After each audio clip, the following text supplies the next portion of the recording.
What's going on? What's going on? What's going on? What's going on? What's going on?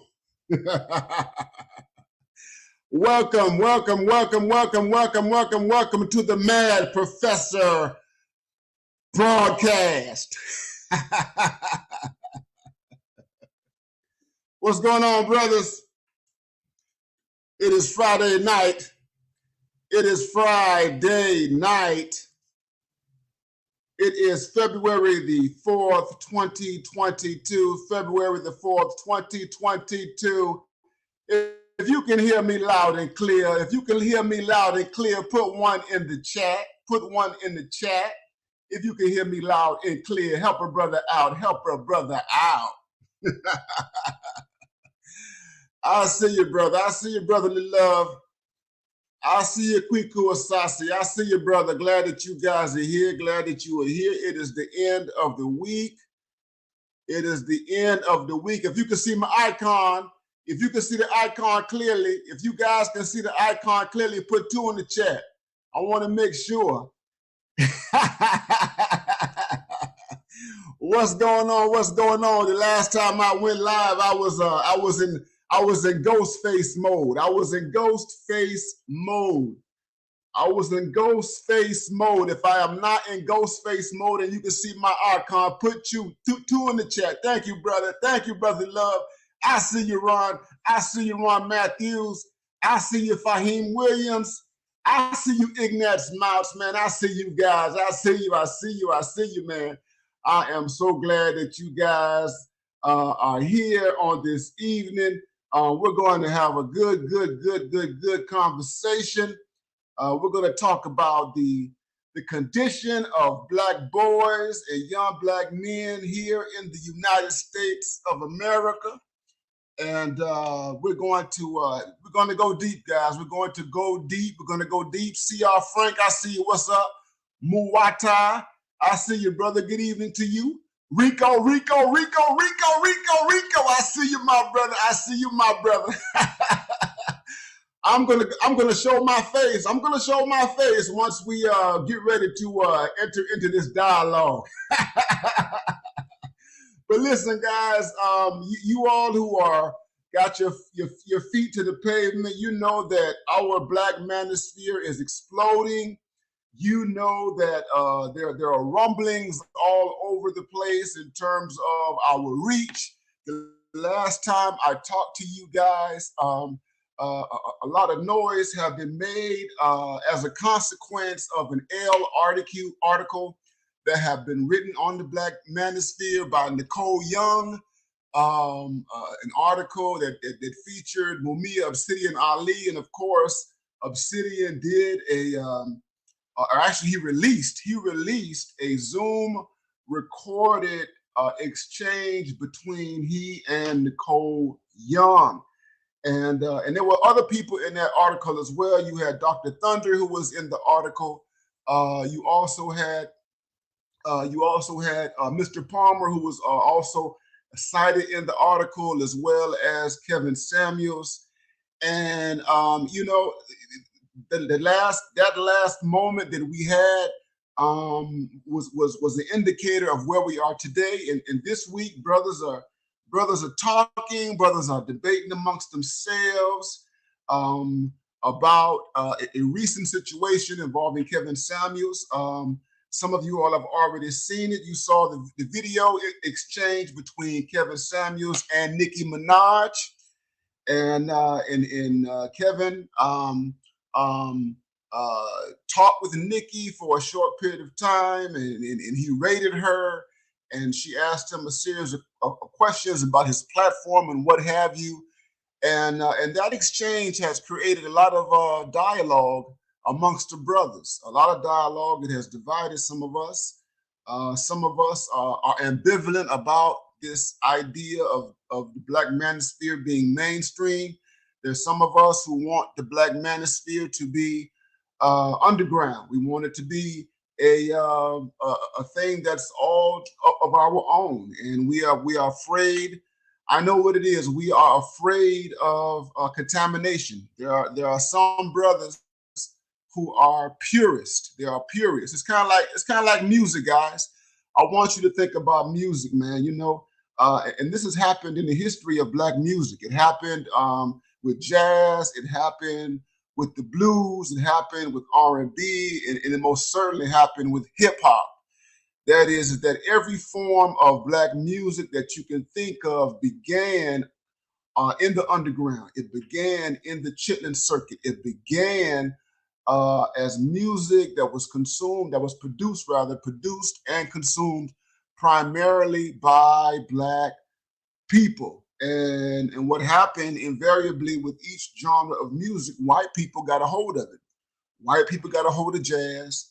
White people got a hold of the blues. White people got a hold of R&B, and white people got a hold of hip hop, and they liked the music. And what happened is that once white people started listening, and once white people started getting involved in the production of the music was no longer limited to black audiences. It became a part of the dominant American mainstream, i.e., white culture. And so we've always had this kind of tension because you've had artists who were purist artists who did not want to go into that mainstream era. You had artists who wrestled with that. You had record labels and music capitalists, people like Berry Gordy, who founded Motown Records, and Berry Gordy, he founded Motown Records with the sole purpose of mainstreaming black music. And there were a lot of critics at the time when Berry Gordy decided to go in that direction with Motown, with Michael Jackson, with Diana Ross, with Marvin Gaye, and a whole bunch of other people, Stevie Wonder, a whole bunch of other people as well. And so this is not new. This is not new. Hip hop has its own tensions between those who are purist and those who are mainstream. P. Diddy, you had P. Diddy versus the underground. Everybody talked about P. Diddy and the shiny suits, the shiny suit man. You remember the P. Diddy era. Biggie and P. Diddy. Biggie was underground. But P. Diddy wanted to be mainstream. He wanted to sell music to the world. He just did not want to sell records in Brooklyn or in the boroughs of New York. So this is something that has always been with us, guys, and it's not going anywhere. And Kevin is right there. He is teetering right there on the edge, and it's interesting to see where things are going to go from there, my brothers. It's going to be very, very, very interesting to see what happens. And I'm excited about it. I'm excited about it because we have so many talented people who are in our space. And you guys, you already know, I've had my ear here for a long time, for, more than half a decade. I started listening to the content here in these parts way back in 2012, and listening to people like Tariq Nasheed and Tommy Sotomayor,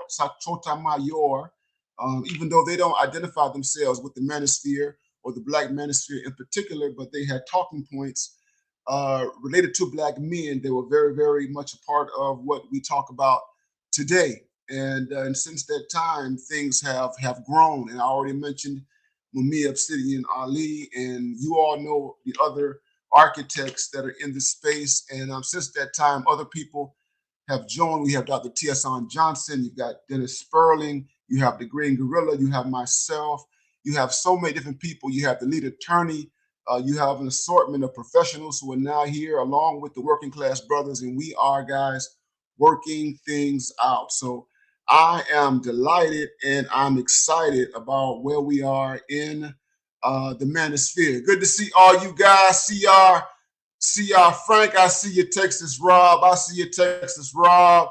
Yeah, we are here, brothers, and we are live. And I'm just going to open this thing up like this right here, and I'm going to invite my very, very special guest, Rico the Opinionist, to come and join us and to be here as we talk about the war. We are talking about the war against black boys and young black men, the war against black boys and young black men.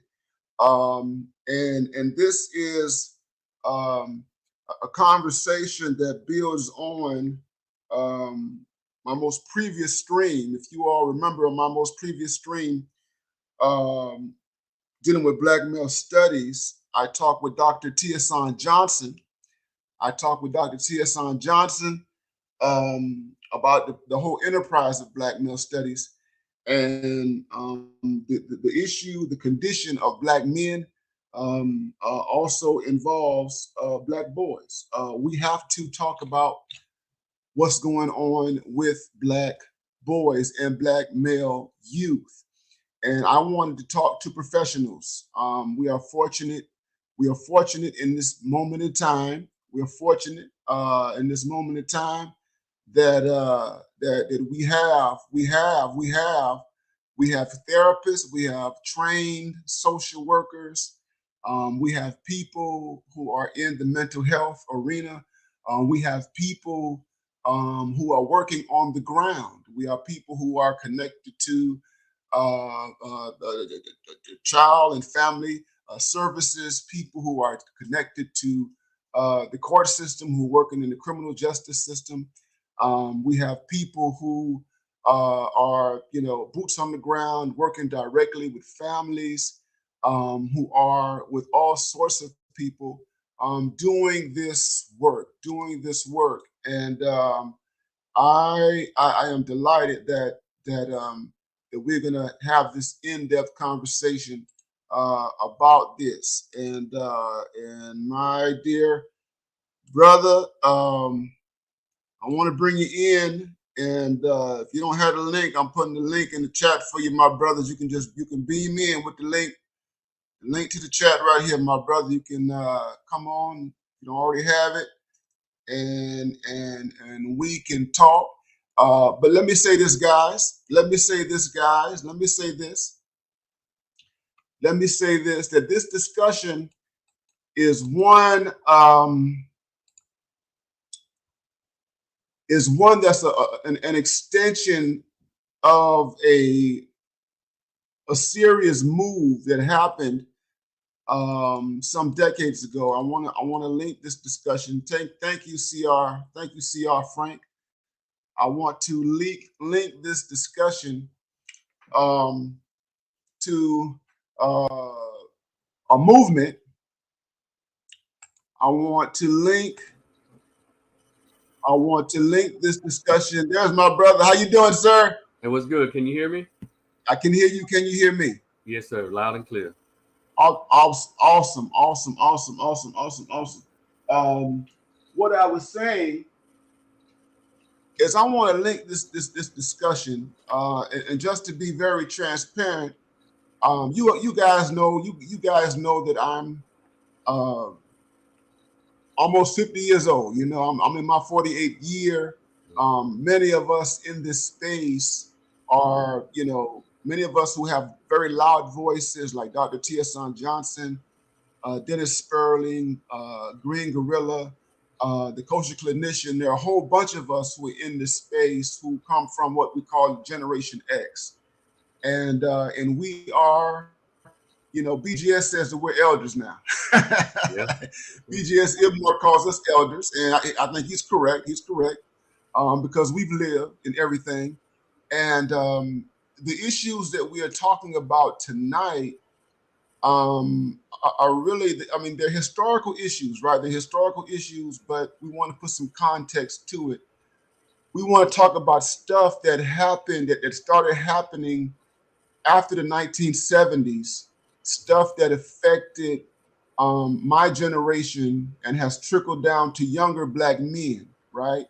So you have young black men who are, in their teens. You have black men between the ages of 15 and 25 right now, 15 and 25 right now, who are dealing with a myriad of issues and challenges and the like, and what they're going through. And not just them, but you have older, young black men who are, between 25 and 35 who are also dealing with issues as well. But we want to talk about Black boys and young Black men. So I kind of want to stick with a kind of window, kind of framework, um, and talk about the fact that some of the challenges that they're dealing with are really specific to the last kind of 4 to 5 decades. Okay, in terms of changes in family structure and everything. And let me just get to it. So when I was coming up, and Rico, the opinionist, will be able to talk to this. We had people like Dr. Amos Wilson. We had people like Dr. Naeem Akbar. Of course, you had Francis Quest Welsing. You had a whole bunch of people who were grassroots, who were trying to speak directly to Black people. Of course, Dr. John Henry Clark and everything, all the Afrocentric people and all the Pan-African type people or what have you. But you did have a class of people in the field of psychology or related kind of clinical therapy kind of work, trying to speak directly to the predicament of Black men. And I kind of identify the 90s as an era, as a moment where you had these voices that were very, very prominent amongst us who were speaking about the issues. Dr. Naeem Akbar, he had the book The Community Self. Naeem Akbar had visions for Black men, you know what I mean? Breaking the chains of psychological slavery, that sort of thing, you know what I mean? And so these works and this type of thinking was very, very important in terms of addressing what was happening to Black people in general, but the Black men and Black boys in particular. And I'll just say my mother went to school with Dr. Naeem Akbar. They went to high school together, FAMU High School and everything. I've had opportunity. I met him twice in my life. Um, and so that's kind of the background. There was the Million Man March in 1995. If you remember, Enrico, the opinions can speak to this. In the aftermath of the Million Man March, there was a lot of literature that came out that tried to deal with men's issues. Okay, that era, we had a moment. We had a moment to really focus in on Black men's stuff. It was a moment. It didn't last long. I've got a book right here from that era. All right, in 1997, it's called Brothers on the Men by Ernest Johnson. Brothers on the Men by Ernest Johnson. This came out in 1997 in the aftermath of the Million Man Marches about Black men and anger. Anger, depression, single mother household, stuff like that. And of course, a lot of stuff has been written ever since that time. Of course, you know that. There's a lot of we know more, but that was the moment that we had, and I think it was a formative moment. And so here we are. I want to kind of bring us here to we're in 2022, and from my mind, um, a lot hasn't changed. And in my mind, I think some things have gotten worse. But I want you to speak to that. But before doing that, I want to give the audience kind of a brief. I want to give a brief introduction. Just from my knowledge, it's Rico Rivers. Rico Rivers is a native of Memphis, Tennessee. He's a graduate of Grambling State University, a proud graduate of Grambling State University. He is a professional licensed social worker who works in the Dallas Fort Worth area, and his specialization is drug and alcohol counseling. He's not limited to drug and alcohol counseling, but that's his area, and he has extensive knowledge and background in dealing with family issues and domestic issues and the like. And that's why I'm here. I'm having him here with us. He is also an author. And he's gonna talk about what he has written about his life. That this is not just a professional enterprise or some cognitive thing. This is existential. This is personal. And we would talk about his biography, and I would share my parts of my biography as well. Um, so with that, preliminary introduction, welcome, brother Rico. If you want to add more about yourself, please do that. Let the people know a little more, and then please, weigh in on this issue of black men, black boys, where first where we are today versus where we were 30 years ago. So please, by all means, sir. Well, first of all, thank you so much, brother, for having me on. Is there an echo? I think there's an No. echo. Got it? Okay. Can you hear me? I can hear you. I just don't want the echo to continue. Okay. All right. And so I'll just continue to talk. There it is. Dang it. Let me see. I turned mine off. Yeah. Okay, let me try this. Okay. Let me see if I can get that all together. Okay.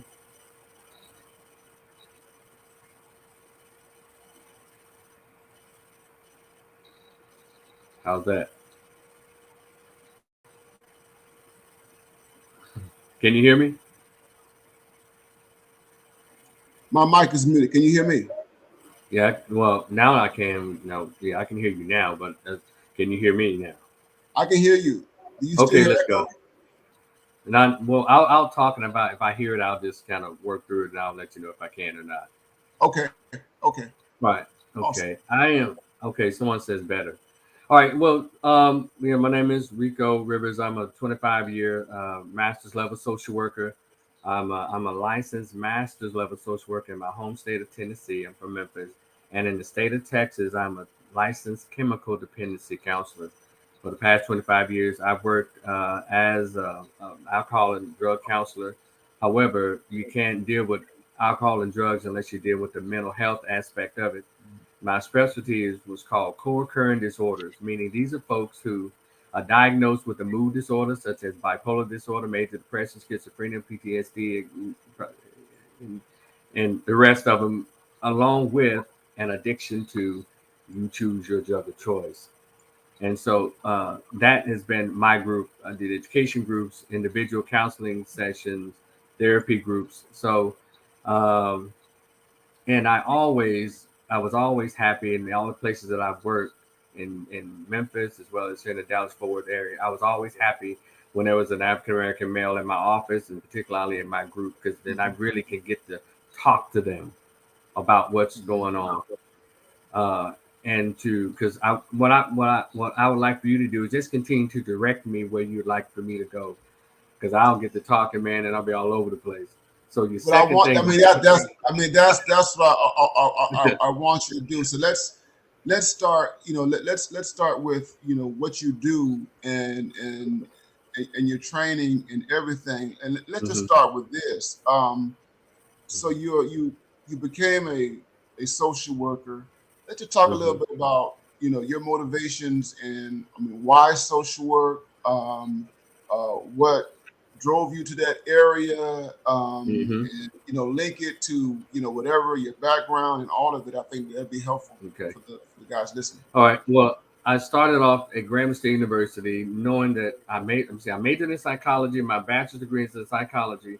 I have a bachelor's degree in criminal justice, and in my mind, I was going to grow up to be a clinical psychologist. Right. I knew this. I've known this since I was in the 9th grade, because I always had this knack for people to come up to me and just tell me everything that was going on. I had the ability to keep what they said to myself. And I would probably say a couple of things, but I guess I was always a good listener. And so I'm like, hey, I could probably be a psychologist. So I went all the way through, and I got to college, majored in psychology.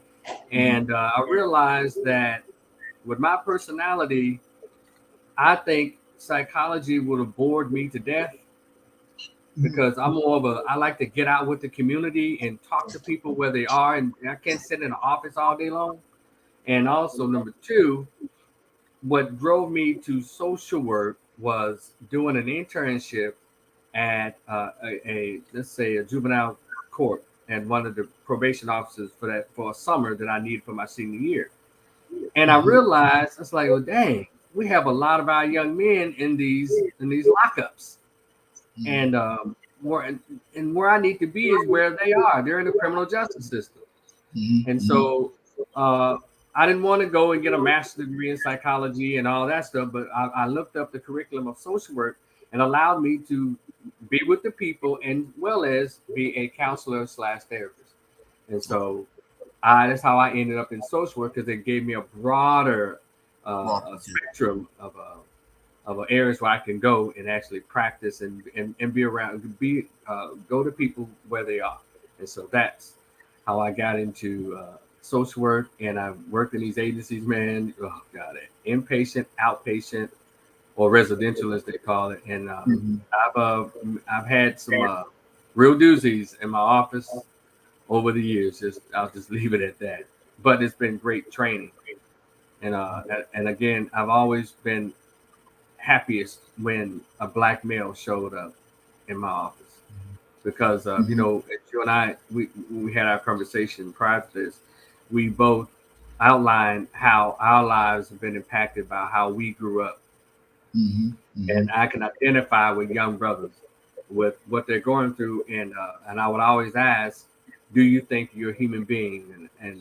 And because of how black boys, or men in general, particularly black boys, are socialized to not to feel, just to act and be a utility for others.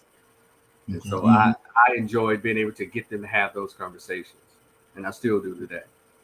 Good. So I want to go back to what you saw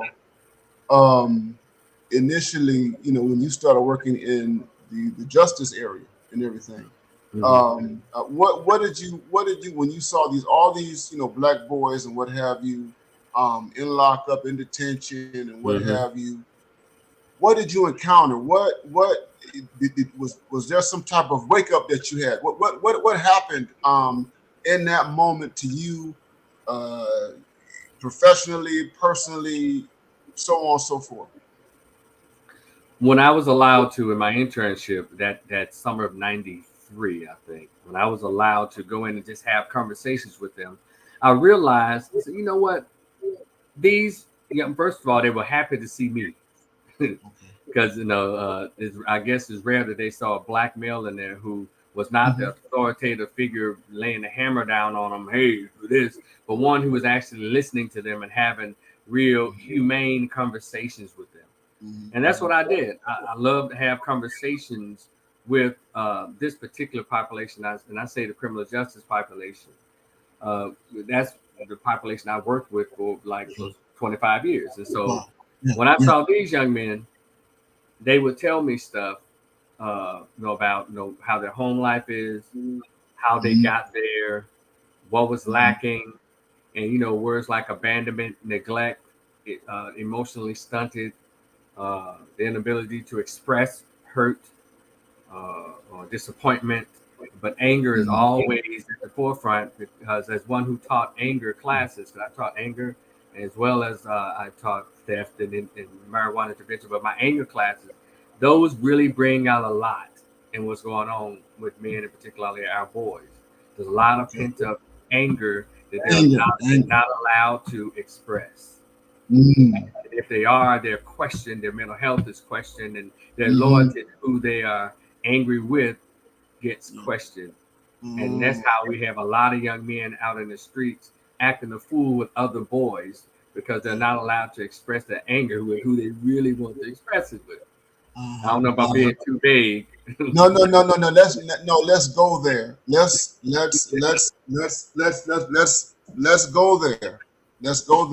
there. Because this book I told you about this many years ago deals with a lot of that stuff. About anger and everything. But let's unpack it, okay? And I'll share with you. So this, there's a chapter in this book. It's called "Can a Single Mother Raise a Son to Be a Good Man?" Okay, and that's the title of the chapter. I'm just gonna read some of this. And you can kind of respond to it. And it says right here, it says, in the 1980s, the comic Bill Cosby dominated the television Nielsen ratings with his portrayal of a warm and caring African American father. In far too many instances in real life, the black father is a vague background figure who is minimally involved with his children. As a consequence, many black males are being raised with a strong feminine identity, and their Mm-hmm. deepest emotional relationships are with women, mother, grandmother, sister, or even teachers. The one fact that is clear about this is that black women are having a difficult time teaching black boys to be men. The lack of a significant relationship between a father and his son can stunt proper development of the expression of emotions, particularly anger and aggression. Many men who were raised by a single mother believe that this relationship caused some of the feelings of anger, guilt, and shame in their mothers. Most single mothers are afraid that their sons will make the same mistakes as their fathers or express their aggressive tendencies in a way that will get them killed. Many mothers are afraid that their sons may resent the chief disciplinarian, disciplinarian, the person who sets the limits. It goes on and says, while many single mothers work hard to not discourage their sons from developing a relationship with their fathers, it is difficult. And it says most memories of the ex mate are associated with disappointment, pain, suffering, and hatred. To survive, the black male child sometimes learns how to disown or deny a major part of his deepest identification, his mother. He does this through a defense psychology called the reaction formation, going to the opposite extreme. Rigidity and over controlled emotions are often the result of this coping process. And it goes on and on. And it talks about what you were getting at. It fundamentally points to the person who raises him Yes. as a major source of anger as well as the biological father. Please speak to that, brother. Okay. Because people often say, well, he's upset because his father's not here. And for a long time I fell for that. You have to start thinking outside of use your actual logical brain. So wait a minute, you're usually impacted by what's in front of you or who's talking to you or who's raising you. And so Mhm. luckily in the last few years, men have begun to pose that question or at least make that observation out loud. Wait a minute, he was raised by you. So how's dad's absence is causing him to behave a certain way in school or out in the streets or with other people? And when you mentioned the part about an feminized mind, well, if you understand how the genders were created, I had a post up that says God created men to be masculine and women to be feminine, and there is a reason for that. There's a reason for that, and men and women are supposed to be together to come together to add Mhm. that balance. When the Mhm. conscious community talk about the balance of nature and the balance, that's a real thing. And I've Mhm. often said, I don't think black people really respect the science of psychology or understand human growth and development when they decide to have children. Those are real organisms that have to be watered and nurtured with what you put in their minds and as relates to their self-esteem, their self-worth. And so all you have is the mom. With a mom, all she knows how to do is be a woman. And she goes Mhm. outside of her femininity, trying to add, I guess, what she think is masculinity, and it creates confusion. And this Mhm. weird sense of loyalty. Mhm. It's stuff like, oh, my mama, when they get into it with each other, but you never hear them say, oh, my daddy. Yeah. And that in Yeah. itself is problematic to me. But when it Yeah. comes to how these boys are acting, they're acting just like their environment. Mhm. Go back to the statement of when people say, no, man, I'm just a product of my environment, when they're acting hood and Yeah. criminal. Yeah. Well, a lot of these young boys are a product of their environment. You said their mom, their grandma, their aunties, and all of that. Mhm. And I was a product of my environment. Mhm. Mhm. My mom, my aunties, my grandma, but I had males there, and I'm saying males there, just Right. males, Mhm. Mhm. pimps and woman beaters. And so There you I go. had to fight that because in my mind, based on the feminine environment where you don't ever hit women, you don't treat women like that. So I had Mhm. to train myself out of that. Mhm. And however, a lot of these young men aren't being spoken to in a way to help them to be explained to them why they feel the way they feel. And Mhm. that's why I Mhm. think when I talk to young men, I try to take them there. and say, well, what is the beginning of your anger? And I would have to literally, let me tell you something. I had to literally give them permission in the space that I created in my office. This is a safe space. It's okay to say I'm mad at my mom. Yeah. Because a lot of boys are not allowed to say that because when look from little boys, they are drilled into them. Yeah. You have to protect her. She's the God and she's this, and so they grow up with this, but they don't know what to do with the resentments that they have based on what they know was the situation that she's put them in. And so they have to, they're grappling with this conflict of loyalty. Do I express myself and tell her how upset I am, or do I not receive that ire of the community because I express my anger or my resentment towards my mother? Black boys have it hard out here, but the easiest thing to do is to be angry. The easiest, it's considered masculine. You can be angry, but but you can't cry, you can't express disappointment, you can't do that. But anger is okay. And so grow up in that environment. A lot of these dudes go outside in search of this masculinity out in the streets, and the streets have never gotten anything right. And so even if they're raised in that environment, they don't get their approach to sex and sexuality right. They get the wrong message about that. They don't get how to treat women right either. Believe it or not, brought up in a female house, all female household. And I've to share with people this so-called sexist, misogynist. They're raised in an all-female environment. Yeah, they don't get that from fathers; they get it from women. Yeah, that's where it comes from. So I created an environment where they can be totally honest, and I don't give them like, oh, you mad at your mama? Oh man, you're never supposed to be mad at your mama because your mama brought you here. I never guilted them in that because I knew better. Yeah. And as the counselor, my job is not to tell you how to think, but to create an environment where you can feel like you can think how you want to think and express how you want to express yourself. I just help you to fill in the blanks. And it actually works when you work that way. And you leave out the old traditions of how children are raised. You leave that part out, you can actually get some work done with these boys.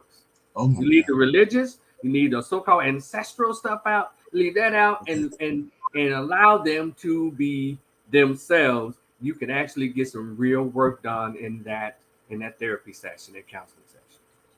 So I've always go ahead. No.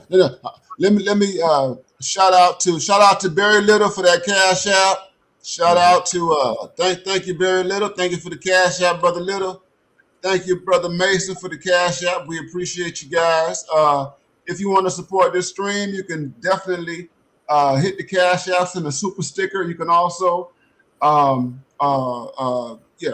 app. I'm sorry. You can super chat, super sticker, or you can do the cash app. Cash app $ BMI 3000. Cash app $ BMI 3000. PayPal Ronald B. Neal. PayPal Ronald B. Neal. This is Rico, the Opinionist. We're talking about the war on Black boys and Black male youth. No, we don't want to go anywhere from what we're talking about right here, and giving boys permission.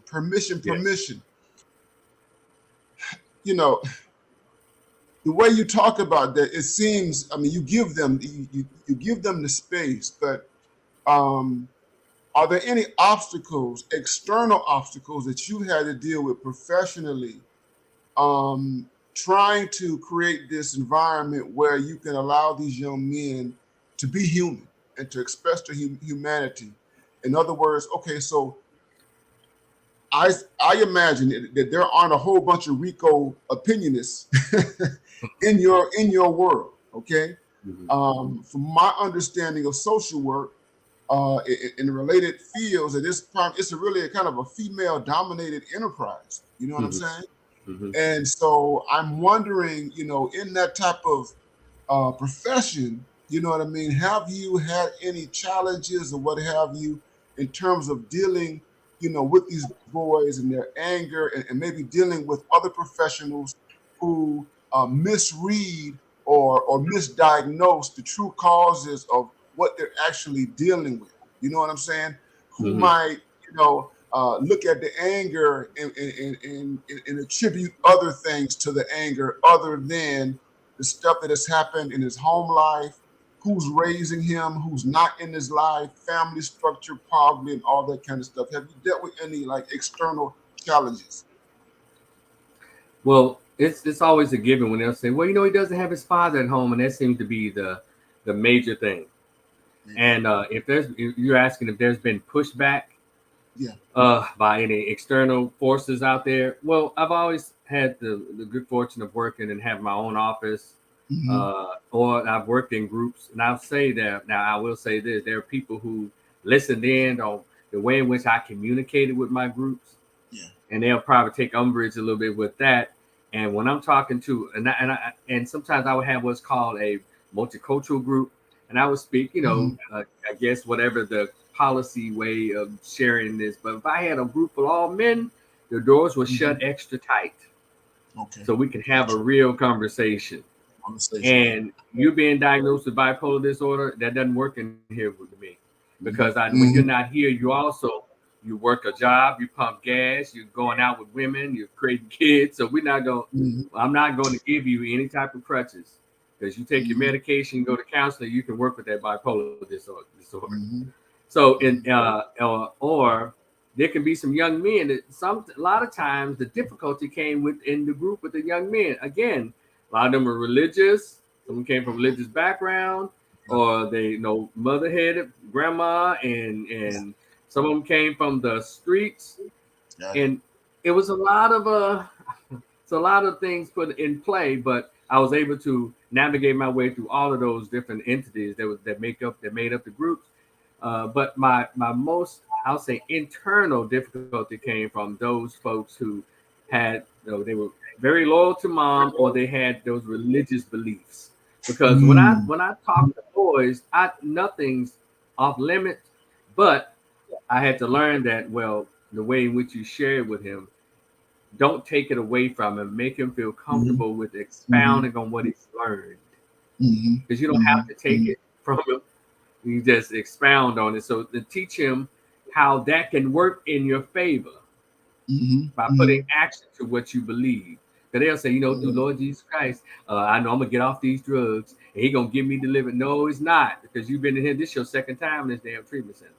So no, it's not going to deliver you. You have to deliver your behind to a treatment center and dedicate yourself to working on being sober or clean. You have to do it with your own self.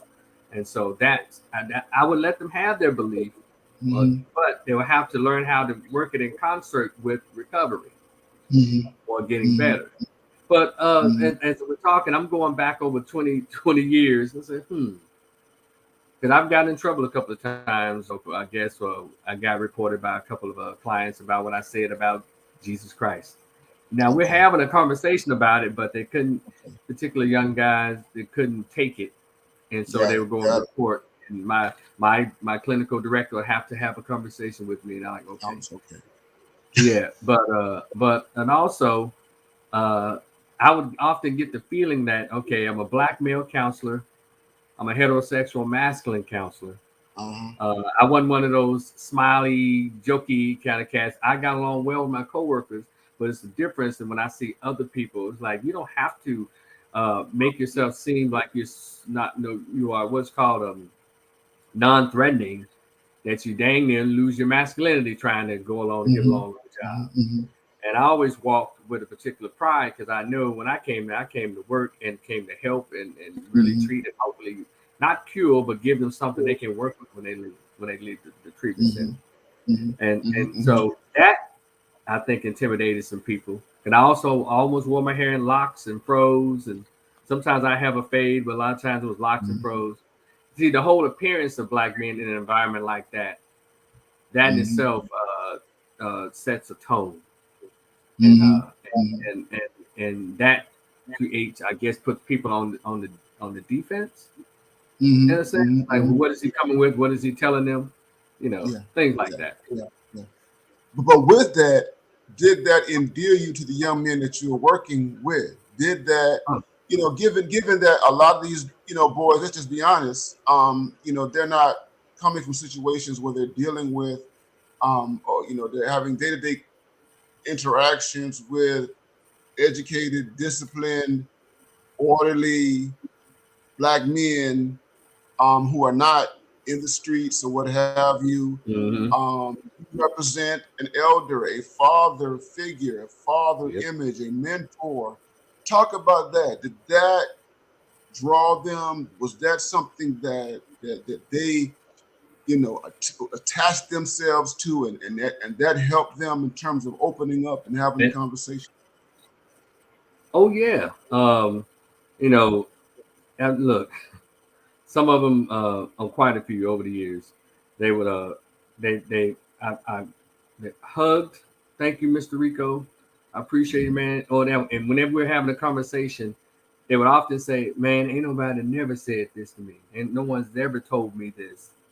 And then they would a lot of them would tell other people about me when they went off into the world and they knew someone else was coming in. Give Mr. Rico group. I'm telling you, the man is real.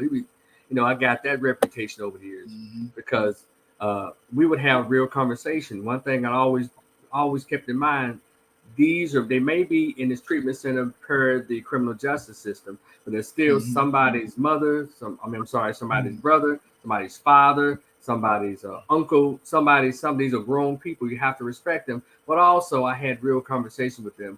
And then, and they was like, well, thank Mr. Rico, man, or they'll hug on the way out the door. And that's all right, brother, be cool. And if you need anything, please call up here and let me know. And and that father figure thing, and I'm glad he's my counselor thing. That was very real for me in my years of working in inpatient or outpatient treatment. And they needed that connectedness. And to answer your question completely, that connectedness also allowed them to be comfortable to really talk and really go places they would not go and with other counselors. Because let me tell you something, they've told me things that that they have not told their parents, they haven't told close friends. And in my office, one thing I just want to share, also in my office, I would have a selection of herbal teas, Earl Grays, or just herbal teas. I had a counter, I had herbal teas, and I would say, come on in, brother, come on in, have a seat. And I said, can I offer you tea? And some of them, they would go over and I'll say, pick one. And I would say, grab your cup, put this in there, and I would have the brown sugar or whatever. And they would say, he would say, I said, let it seethe. And they would know it's a what? Because they would get tea and just do this. Just dip in the bag. And I said, no, let it seethe, let it sit there, and we'll talk. And so they were learning stuff like that. Let it, I guess come tea in hot water, if you will, seethe in the water. And then they would grab a little spoon, and as they stirred, they would sip, and they would become more comfortable, and we just have a conversation about whatever's going on. And so that's it was really something to see, to see them just literally open up, and I made sure I was very protective of that because young men don't hardly get that opportunity. They're in a space where they can be comfortable.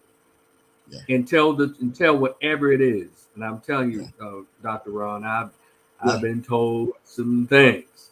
Now, I understand. I can get it. I can get it. And let's just put it out here because we talk about black men and we talk about black boys and we're honest about it. A lot of these boys have been abused. A lot of horrible things have happened to them in the home. They have been molested. Let's just be honest. All sorts of things have happened to them. Even in the criminal system, in the juvenile systems and what have you, and the youth prisons and all that kind of stuff. All kinds of things happen, right? And and there is no outlet for these young men and boys, these youth, to talk about that. There's no permission. No one has ever given them permission, and so they meet someone like you. It's like, okay, I've never had opportunity to talk about this. No one said it's okay. You have a code. You got the code that's at home that says, don't say anything. Then you got the code in the streets where you don't say things. You know what I'm saying? But you're saying, but you're giving them permission. I mean, that is That's very powerful, man. And I think, I mean, it's instructive, man, because here's the thing: even though we're talking about these young men, this stuff affects you for the rest of your life, right? So it's like these Yeah. experiences that you had, they don't just completely leave, right? Because Yes. there are adult men right now, adult men, our age and older and what have you, who are still affected by stuff that happened, when they were teenagers and they were little boys and stuff like that. You know Mm-hmm. what I mean? And they never had the Yes. opportunity to talk about those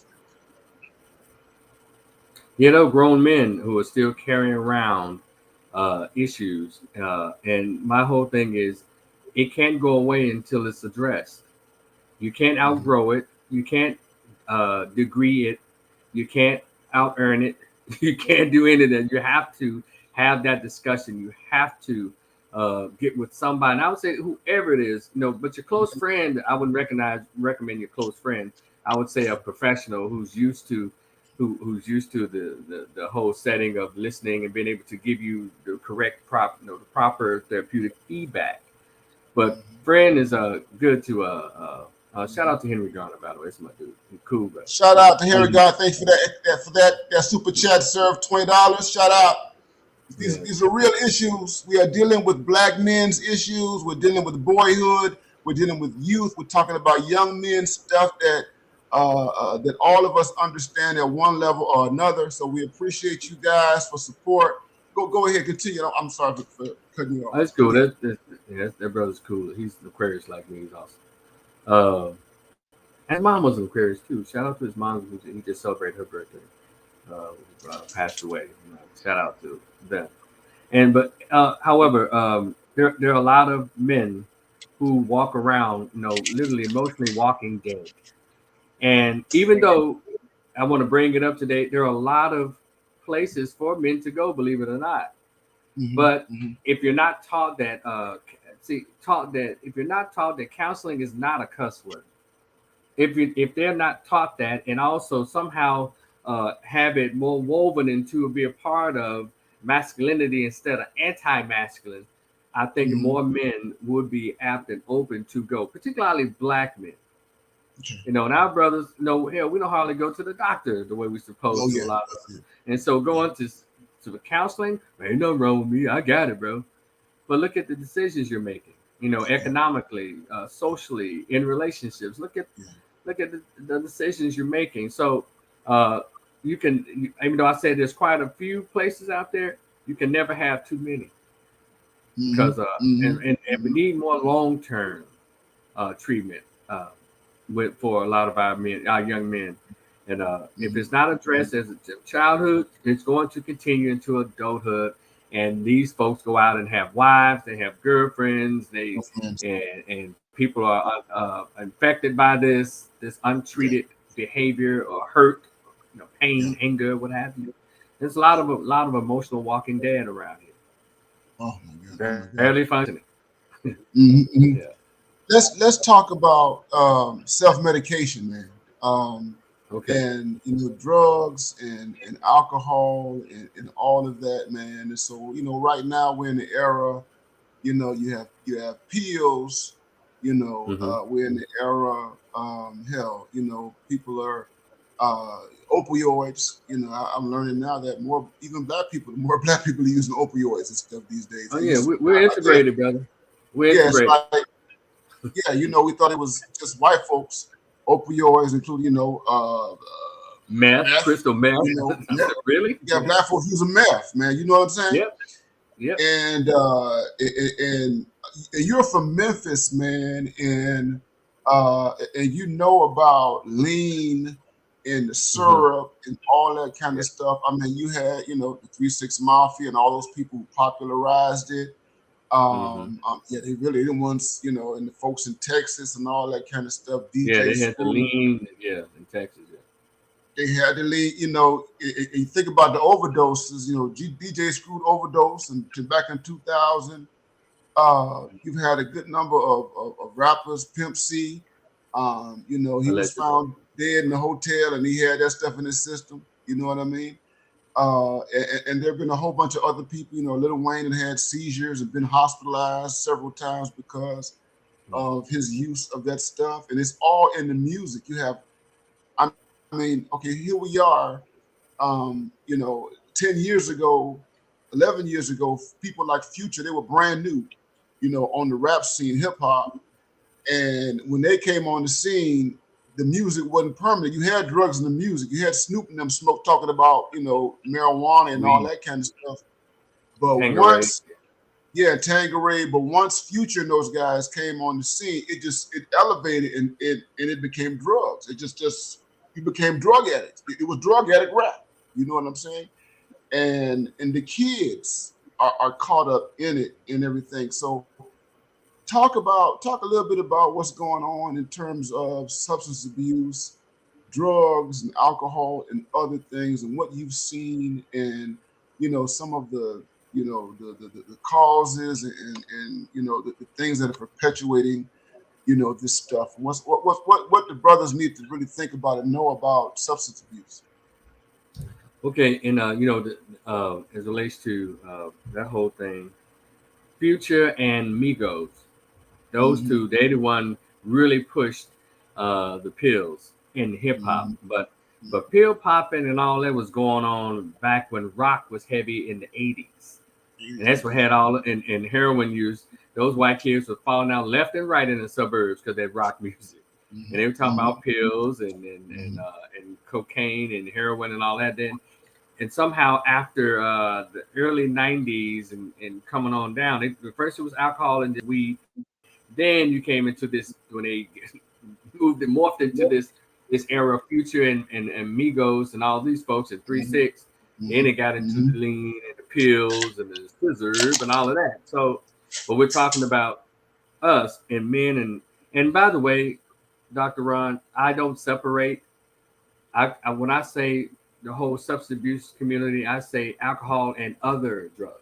Okay. Okay. Yeah, alcohol is a drug. Weed Good is luck. a drug. A drug is any mind and mood altering substance prescribed Mm-hmm. or over the counter. A Okay. BC can change your Got mood. it. Thank goodness. Oh, some of Got those it. toothpicks. Oh. But good powder, all of that. You may not get addicted to a lot of Yeah. it, but because some people based on how bad a drug is based on your behavior. So as it Mm-hmm. relates to what you have, and uh, we use alcohol and other drugs to change our moods and alter our reality. And Mm-hmm. our mental health comes into play. That's how I got involved in what's called being dually diagnosed with co-occurring disorders. You have Mm-hmm. both. I believe it's our mental state is what drives us to want to change how we feel and how we think. That's why we reach for that substance. Mm-hmm. So if I'm in pain, I want to grab a pill. If I'm sad, I want to grab a pill. If I'm happy, I grab a pill. If I want to really get happy, I grab some cocaine. And if Mm-hmm. I want to, let's say, mellow out, I grab alcohol, whatever it is. But here's the issue: a lot of us don't understand the process of addiction. Uh, Mm-hmm. Addiction is sometimes it can be slow, sometimes it can be immediate. Mm-hmm. And that let's say that feel good, we get addicted to feeling good, which makes a Mm-hmm. difference between psychological and physical chemical dependency. Chemical Mm-hmm. dependency is stuff like pills and heroin. Because they Mm-hmm. get into your body, and your body tells you, look, if you don't take this, I'm going to make you hurt. You're going to be in pain, or you're going to throw up. Now, alcohol is the trickiest one because it allows you to go on and on and on and on and on. You can work, they have functioning drunks. You Mm-hmm. can work at some jobs. You can be around people and stuff. But at the end is Mm-hmm. when alcohol takes its toll on your body by you coughing up blood, your liver is out of there, Mm-hmm. and you kick this shot. Mm-hmm. But one thing about heroin gives you a chance to get away. Believe it or not, Doctor Ron. Mm-hmm. Heroin. It's been reported even in my office over the years when I worked in these facilities. I would Mm-hmm. hear them say, "My drug of choice is heroin." I remember when I tried it for the first time. When I Mm-hmm. tried it for the first time, I got really sick. Mm-hmm. That's it telling you you may not want this now. Then he said, when I threw up and I got sick, then their Mm-hmm. ego would kick in and say, Mm-hmm. "Oh hell no!" And then when they go Mm-hmm. back for that second time, bam, it got them. Mm-hmm. And then Mm-hmm. 6 months or 6 years, you doing you. Crack, Mm-hmm. crack is almost immediate because what people say to keep it from to be so clinical, Mm-hmm. Crack will give you that, man, that you hear what the clients will describe as that bell, boom, and you start chasing that bell from 6 months to 6 years or 20 years. That's how crack kept folks going. When all that's going on, all else is put to the side. Your family, your friends, your relationships, your job, and everything else. And that's when addictions come in. And so when people start talking about marijuana, well, and let me tell you, those are the toughest groups. Marijuana. It's not a drug. God put it here for us, God put it on the earth, the herb. But I said, okay, guess what? The coca leaf was used by the indigenous folks of in Guatemala and Costa Rica. They stuck it here. They chewed on the leaf for pain. But man took it and beat it all up and made it a powder. And now you around here turning flips in the party. And you around here bloody nose and acting a fool.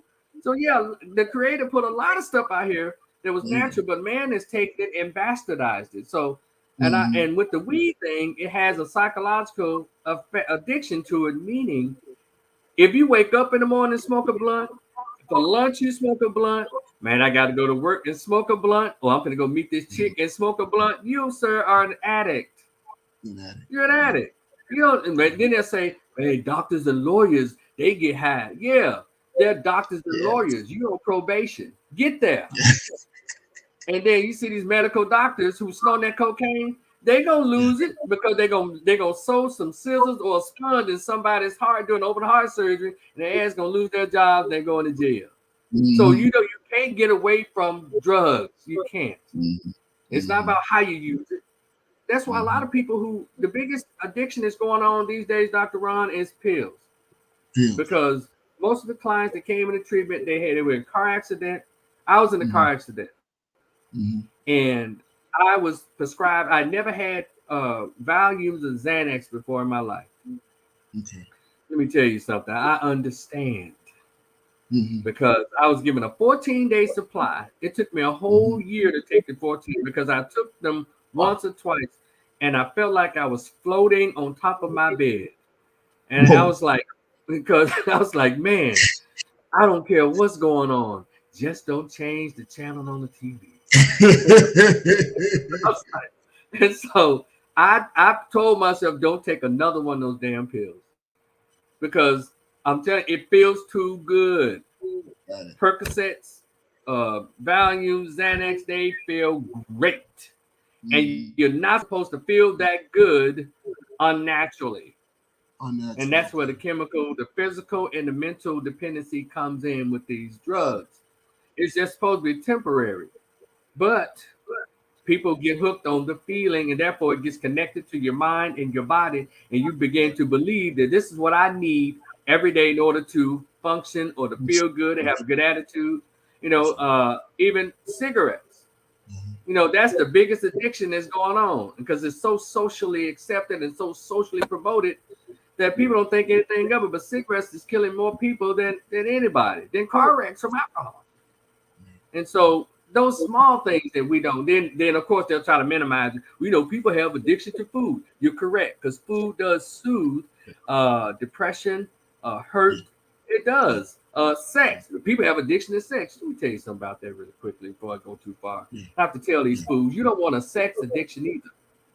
Because you'll be doing just like folks who drink alcohol, smoke crack, and all that. You'll be doing it not because you want to, because you have to.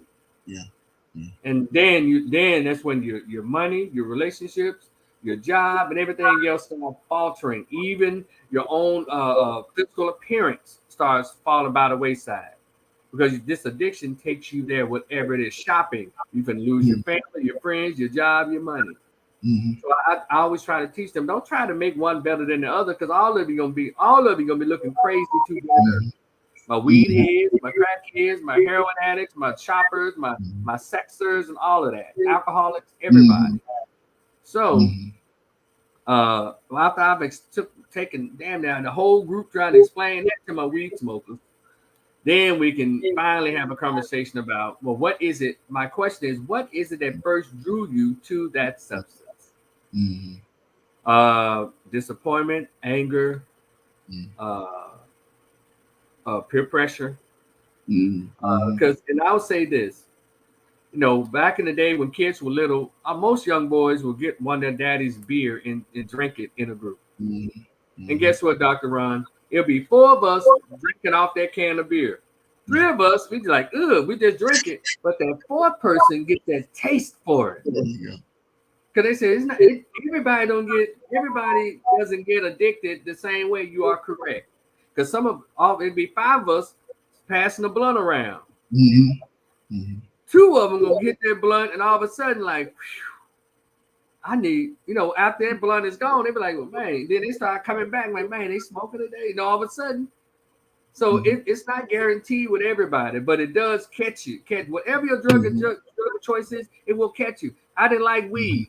Weed wasn't my thing. I stopped smoking weed in March of 1996. But alcohol put some roller skates under my feet, and I've been jumping off curbs and shit. Oh, I'm sorry. Rolling around. That's fine. But alcohol fit me like a fitted suit. And I wore that thing from 96 to 2002, man, like a drag car. I was rolling that thing. And so that was my drug of choice. Okay. Because we all find out what it is. My drug of choice was alcohol. Okay. And I know why I was driven to alcohol. Okay. It was anger, it was depression, and also all of that, and also embarrassment. And meaning during this time I graduated with a master's degree and I couldn't find a job. And I thought in my head, everybody saw me. Damn, he got a master's degree, he can't find no job. He ain't this, and I moved back home. So all that weighed on me, but somehow I was able to always have a couple of bucks to get a 22 ounce of Bud Light or Coors Light. And so, and I drank that feeling away, or tried to, until, everything comes to a head, until I drank and ran across the road, and it's a whole story behind that. But yeah, man, weed does the same thing. Weed, it doesn't cause you to break in people's houses. It doesn't cause you to, what else? All the stuff they try to, they say that crack does, and heroin and pills. But marijuana does cause you loss of money, loss of friendship, loss of time, inconveniences. It does. So to all my weed smokers out there, cut it out. You're a drug addict too. If you smoke it every day, cut it out. Yeah. Do you think so? Is it depression? Do you think depression underlies a lot of this stuff? And like deep, profound hurt that people have not dealt with and everything. And is that? Do you think that those are the kind of major factors for why a lot of this, you see this, the consumption and stuff like that, and specifically with the young men? You know what I mean? Because when you see these overdoses, and especially, and of course the entertainers, I mean that's extreme. Everybody's not an entertainer, right? You know what I mean? But they're in the public, and they black people like us, right?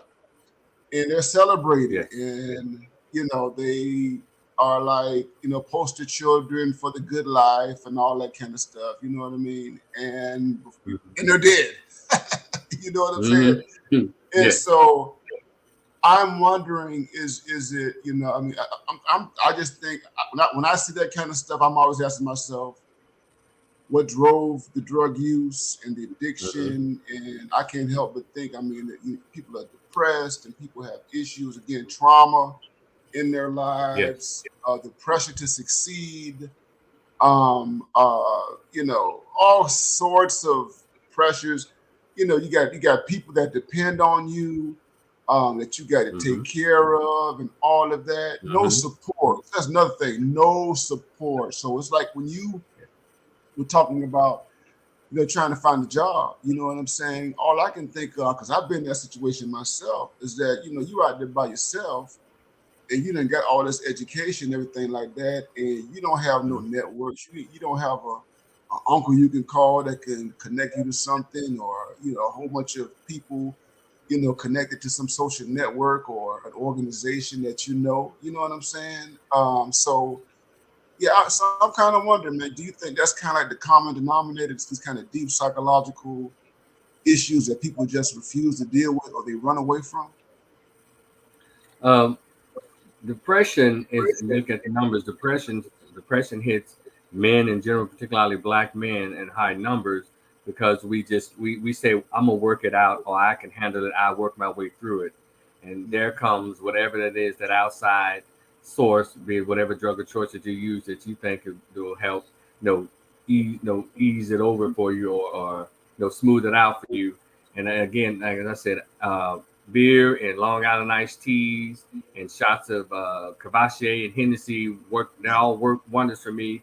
Even self-perception, believe it or not, when you're a shy person and you don't feel very socially accepted, well, and you realize when I get on those Long Islands, I become this social butterfly. I can talk to females. I dance better than anybody in the room.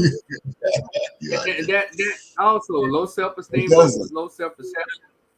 Yeah, that pushes you out there. And there was a point in my life where I was like, man, I would say to myself, how come I can't be that dude when I'm not drinking? Yeah. And that's what led me to pose the same questions to people who I would see and talk to.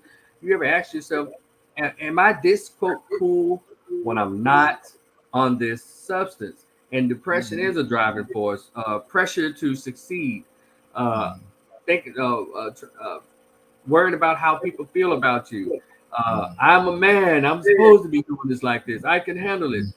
Everything you said plus more goes into what drives people drinking. But what really drives the drinking or the the pills or the cocaine or whatever is called dependence and or addiction. That's the driving force. What gets you started is another question. Okay. The addiction is what drives the use. Because by this time, it doesn't matter why you started. The addiction is saying you better keep going. Better keep going. When it becomes really a part of who you are. So, and that's where you see a lot of people, they just back. Go ahead. What are your thoughts? Last year Dmx died of overdose. And his struggles with addiction were very public. And I followed his career and I saw his struggle, and read stuff that was written about him and books about his life and stuff like that. And he was, I tell you, man, I remember couple of years before he passed away, he was on the Breakfast Club with a bottle of Hennessy doing an interview. And just he was inebriated on the Breakfast Club, and he had his Hennessy, he had his cup, and he was just talking and he was drinking, and he was in that functional alcoholic condition. You know what I'm saying? And so what were your thoughts about DMX, man? And what you may have known about his life and what you observed as a professional in terms of addiction and chemical codependency and stuff. What I learned was DMX is a human being like everybody else who's susceptible to an addiction based on his introduction. DMX, they showed the story or told the story where he's with an older guy. I think he was smoking with the dude, and the dude put it's supposed to be a blunt, but he put some crack or something in the blunt. And that, I think he was 14 years old, and that is what got him. But also, DMX was also left, I think, in a foster care or something. Just left and dropped off by his mom.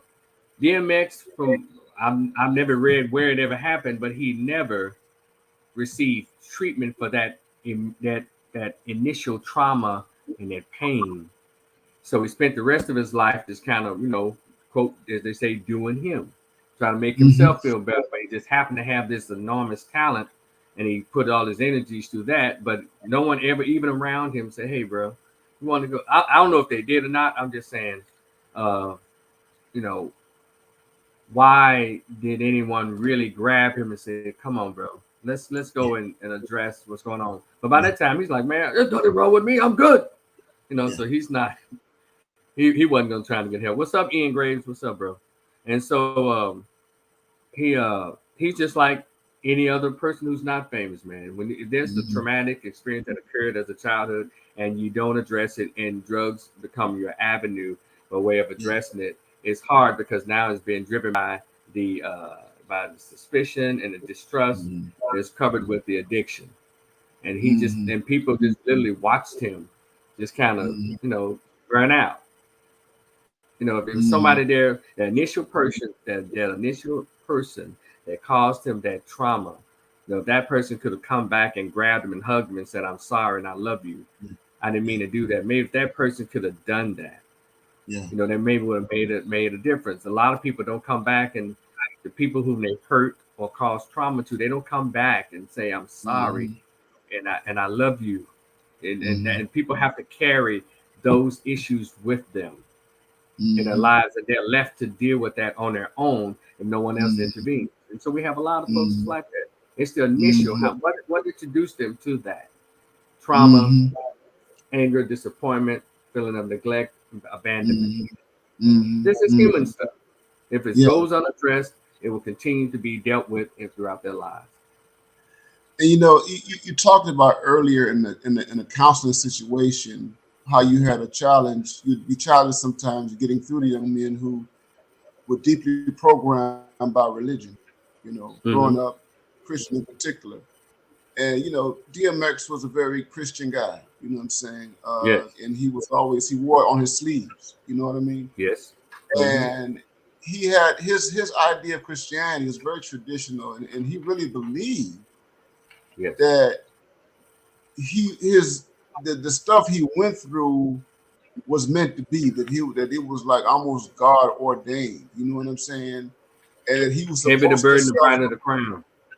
Yeah, you're supposed to suffer for other people, and it's like, is it possible to get through to somebody like that who has all this trauma and this the dependency when they have this religious system in them that tells them that all the trash that they've gone through is meant for some higher purpose and it's supposed to help other people and all that kind of stuff, and God allowed this to happen to you? Is it? I mean, can you really get through to people like that? Anything is possible when it comes to this whole thing about counseling and therapy and human beings trying to connect with one another. Anything is possible, but I'll just say it is difficult because you're trying to break through a barrier, something that was put into children at little. Start with the 6 years old being baptized and taking on through that, and then you have grown people around them, constantly compounding that, and also. Let's get to this part. There are children who are left really on their own at their own devices, and they remember, well, God will get me through. They've gone through some horrific experiences, and that whole thing is they believe has gotten them through. But they never paid attention that their feet were moving, or they've made relationships along the way that's actually helped them. But they always say, God got me through this. My belief and my faith got me through this. And so there's some deep therapy that's needed to have a real conversation with a lot of these folks who are deeply religious. Hence why they have what's called Christian counseling. If any way that can be used, there is room for Christian counseling. I necessarily wouldn't. I've never suggested anyone to go there. I would always say whatever works for you. But I think if someone does Christian counseling or religious counseling appropriately, you can teach them how to use their tools to help them get better, because that's where they're most familiar with. Because me talking to them would be like I'm trying to take something away from them. And you don't want to do that. If there's some kind of tool that they can use at their grasp as around them, you help them, you teach them how to use that to help them. So yeah, he could have been working, but DMX was the kind of man who was not trying to hear not trying to hear any other stuff. He was really talented. That prayer that he gave is about 5 minutes long, and I think it was in like a rap or a rhyme. It's epic. It's legendary. That one he did. It was no one has ever done a prayer like that. And it was always reaching and reaching within and reaching out. And I guess it built such a wall that people didn't know how to respond or how to reach back to it. Because he had built that wall, in my opinion. And a lot of people do that, which is almost like they're unreachable. But I think everybody can be reached. It just takes a really smart mind to say, okay, how really strategic mind. How now? What do I need to do to uh, win them over or get them interested in helping themselves with this particular tool? Okay. So yeah, it can And be what I done. want to do, because I know you. I mean, your time is valuable, and I don't want to keep you up here I'm forever. good. I'm on Um, yours. yeah. Uh, so let's kind of talk something related. And then I want to talk a bit about your publication and everything. Okay. Um, Suicide, right? Mm. So we've in recent days, against celebrity news, Regina King's son committed suicide. Recently. We don't know all the details of that, but it comes, in a moment where we've had a number of suicides. There was a black man recently out of the DMV area. A guy deleted himself after going through issues with his ex-wife and his girlfriend, and he's expecting children and stuff like that. And all of that. But suicide. I mean, this is a real thing for black men. And Mm-hmm. young men of all, black men of all ages. You know what I mean? And Yes. so, Mm-hmm. from your perspective as a professional man, educate us on, dealing with black men, and that thing, man, and the desire to leave this world, and all of that, and how, how can we address it, man? Yeah. Let me tell you something, man. I've had conversations with men, well, clients, period, about that topic, and I've sat in one on one with those who've expressed suicidal ideation, Mm-hmm. and even someone close to me as a friend. He'll call me and this is now most recently. I don't know if he's watching or not, or listening, but I I speak. He calls me, pretty often when he has suicidal Mm-hmm. ideation, Mm-hmm. Mm-hmm. and and um, and so the way you handle that is it's almost like you can't see it coming a lot of times, Dr. Ron, because the Mm-hmm. way they present themselves at the Christmas party, at the birthday party, at work, you Yeah. can't really see it because you read the signs. Well, these are signs. If you see them Yeah. giving their things away, if you Yeah. see them withdrawing, and all these different things, but a lot of times some of it doesn't make the list. Some of it just could just be fine and everything is cool, or they're not Mm-hmm. calling you back when you call them. And one thing about it, when it comes to that, when a person who's serious about suicide, you rarely know. Mm-hmm. You, Mm-hmm. you rarely know. And then if they do hint about it, take it seriously, even if they say it in a joking way. But sometimes, Mm-hmm. a lot of the folks who do it, man, they just. Now, as far as what's going on with celebrities, I don't want to not make them real people, Yeah. but I try to stick to people I Okay. see every day Yeah. because celebrities are a different group of folks. They live a Yeah. different life than you and I live. Mm-hmm. But folks every day who go to work, or folks who deal with child support, child custody Yeah. issues, men who are Yeah. dealing with that stuff, see, Yeah. that's the stuff Yeah. I pay attention to. Yeah. And when it comes to men, Mm-hmm. we still haven't given the respect to men, and particularly black males, as relates to depression and this connection to suicide. Mm-hmm. The Mm-hmm. feeling of nothingness and helplessness and hopelessness. We have not allowed black men to be uh, that person. Now, in Mm-hmm. recent years, do you remember when that young man from Black Lives Matter reportedly, allegedly committed suicide on the steps of Ohio, the state's legislator?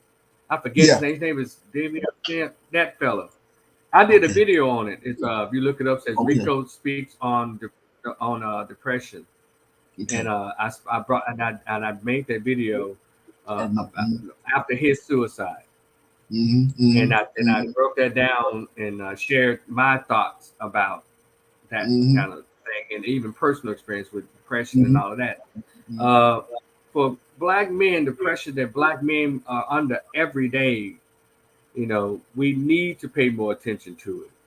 And when they're always looking for somebody. I say men are always looking for somebody to talk to, but they're kind of skeptical. But I think they really want to talk more than what we think they do.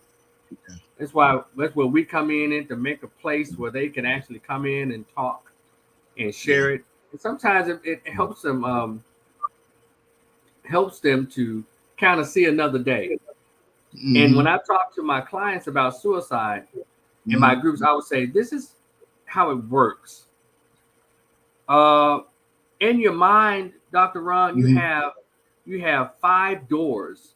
Meaning, if you're having suicidal ideation, they say call a friend, listen to some music, go outside. You know, but when you're done twisting the doorknob to each door and you run out of doorknobs, the worst thing is going to happen is you start listening to the voices in your head.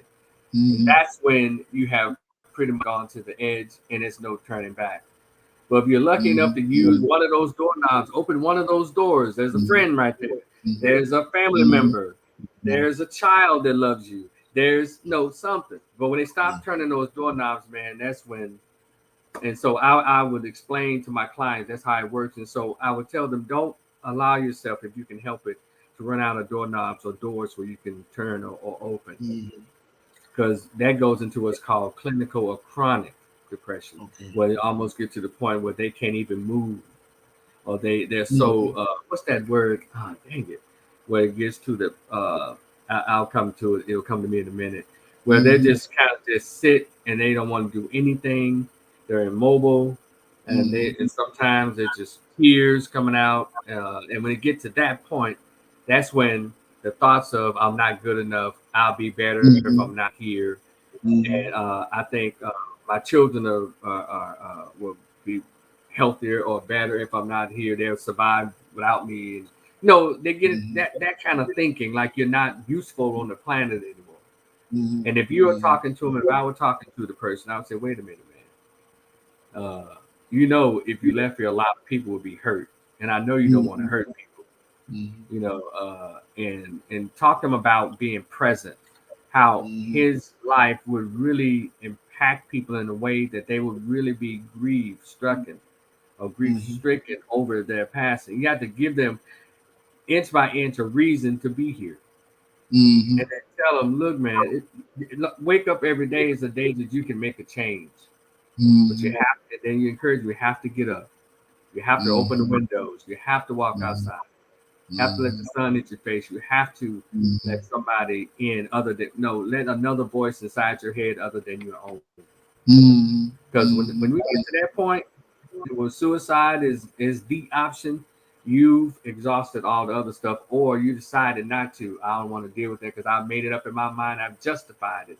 If I leave here, they will be better off without me.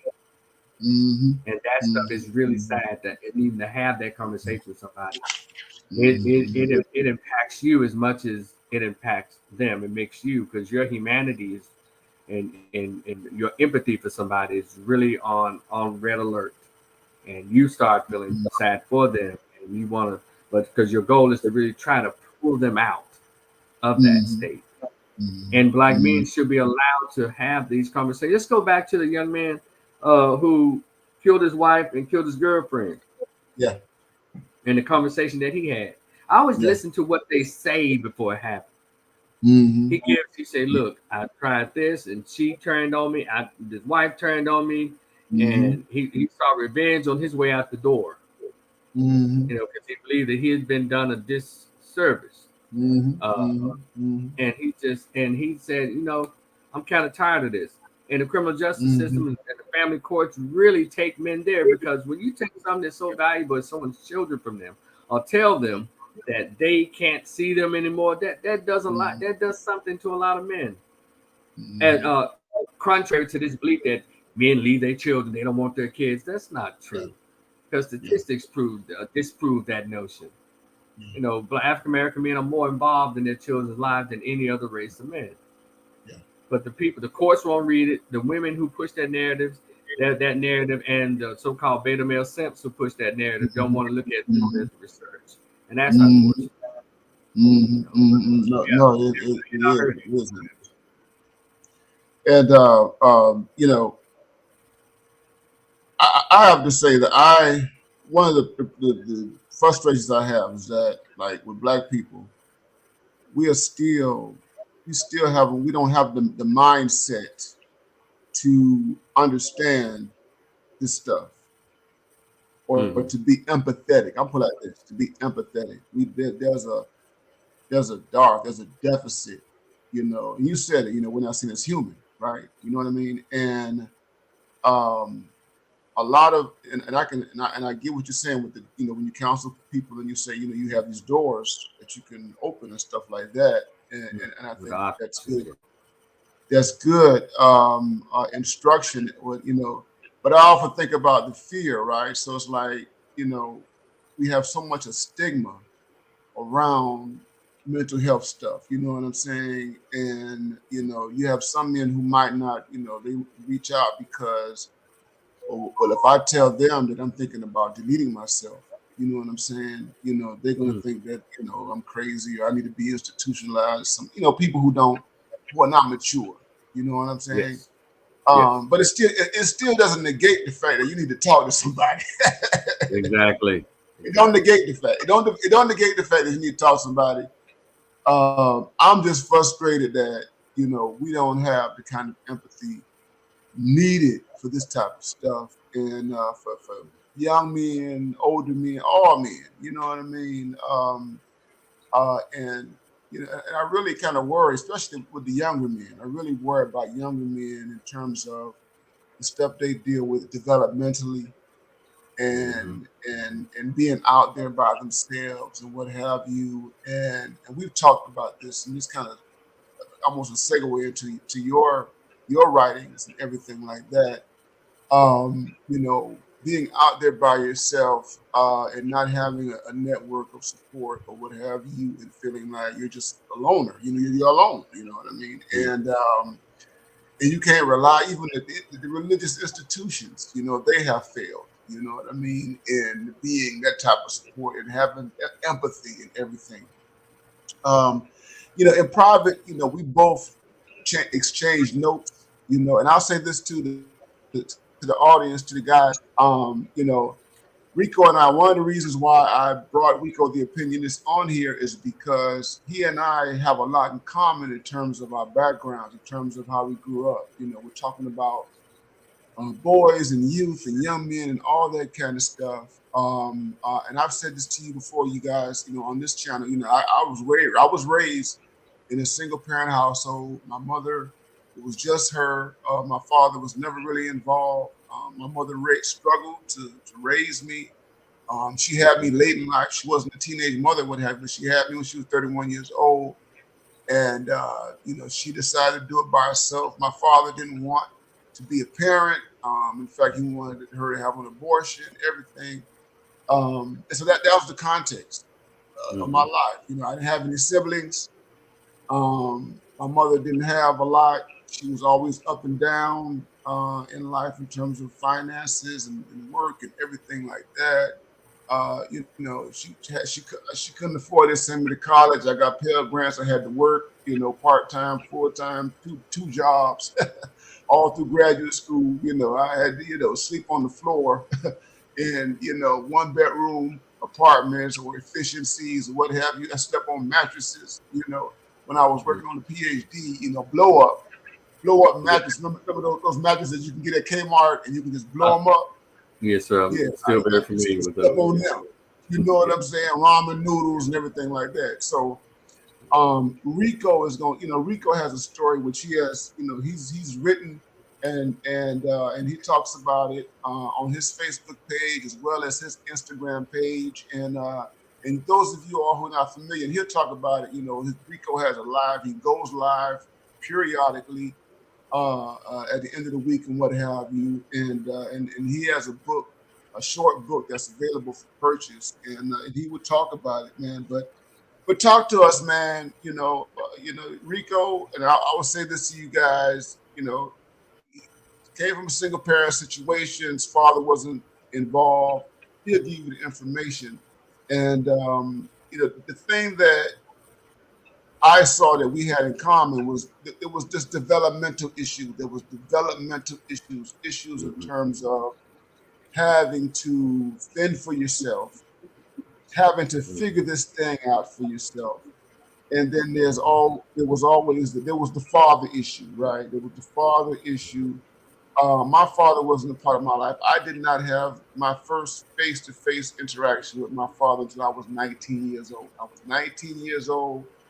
I was a junior in college when I had my first face-to-face interaction with my father as an adult, and it wasn't very positive. It was not positive. My mother was the one who set it up, and that was the last time. I'm 48 years old.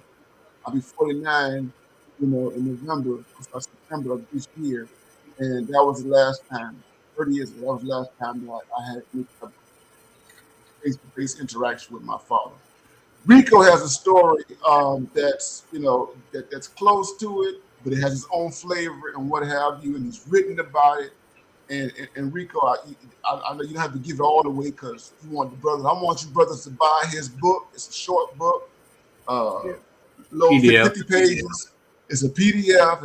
It costs $10. I want you guys to buy his book. You can do it via Cash App. He'll give you the information. And while we're promoting donations and stuff, y'all hit the y'all hit like, share, subscribe. If you like this content and what we're talking about, you can donate through Super Chat, Super Sticker. You can send a donation through PayPal, Ronald B. Neal, PayPal, Ronald B. Neal, and you can also send a donation through Cash App, $BMI 3000, Cash App, $BMI 3000. Brother Rico, man, talk to us about your story, which you put into a narrative that you call the greatest pain I never felt. Yeah, well, I appreciate you, man, and the phone call that we had that would last about 3 or 4 hours or something like that. Yeah, we talked a long time, man. Yeah. Well, basically, it's called the greatest pain I've ever felt.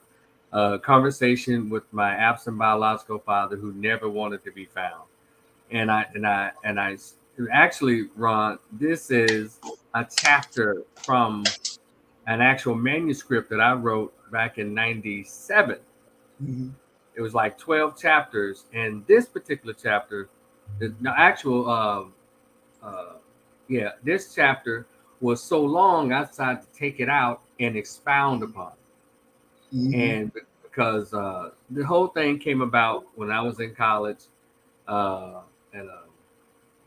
Grambling State University. I was 22 years old, going into my senior year or something like that. And I was having a conversation with my aunt, who's passed away. Shout out to Aunt Pat.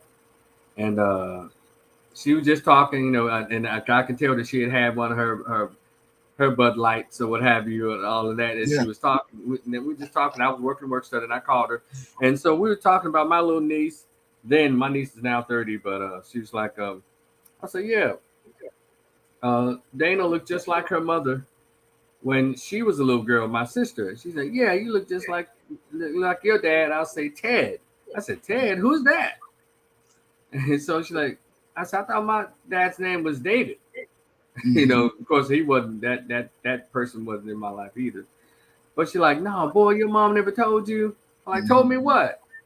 And she did, and everything just kind of paused. And she's like, boy, your mom never told you. I'm like, well, who is this guy, Ted? Who is he? I said, what does he look like? And all this, she said, Rico, go and look in the mirror. And this was on a Wednesday, I think a Tuesday night. That Wednesday morning, I got up and I caught the first bus back to Memphis. And I skipped the rest of the week, class and everything. And I went to my mom's house and I asked her, like, what's going on? Who is this cat? And mom was all upset and everything. But I'll skip to, he mentioned that he couldn't talk about me because he was married and his wife didn't know anything about me. Blah, blah, blah. Mm-hmm. So when I graduated in 96 from graduate school, I got a number from him and all of that stuff. He would talk to me on the phone, but it would only be for like a few minutes. He never wanted to meet with me. He never wanted to tell me anything about himself. I sent him a picture, and he was like, "Oh, I see you took after your mother," all that kind of stuff. And so he had a little brother. At that time, I had a half brother and two half brothers. They were like 6 and 8 at that time. And I said, "Oh yeah, I have two little brothers." Like, yeah, but I said maybe I can meet them. No, I don't think that'll be a good idea. We'll let fate handle that.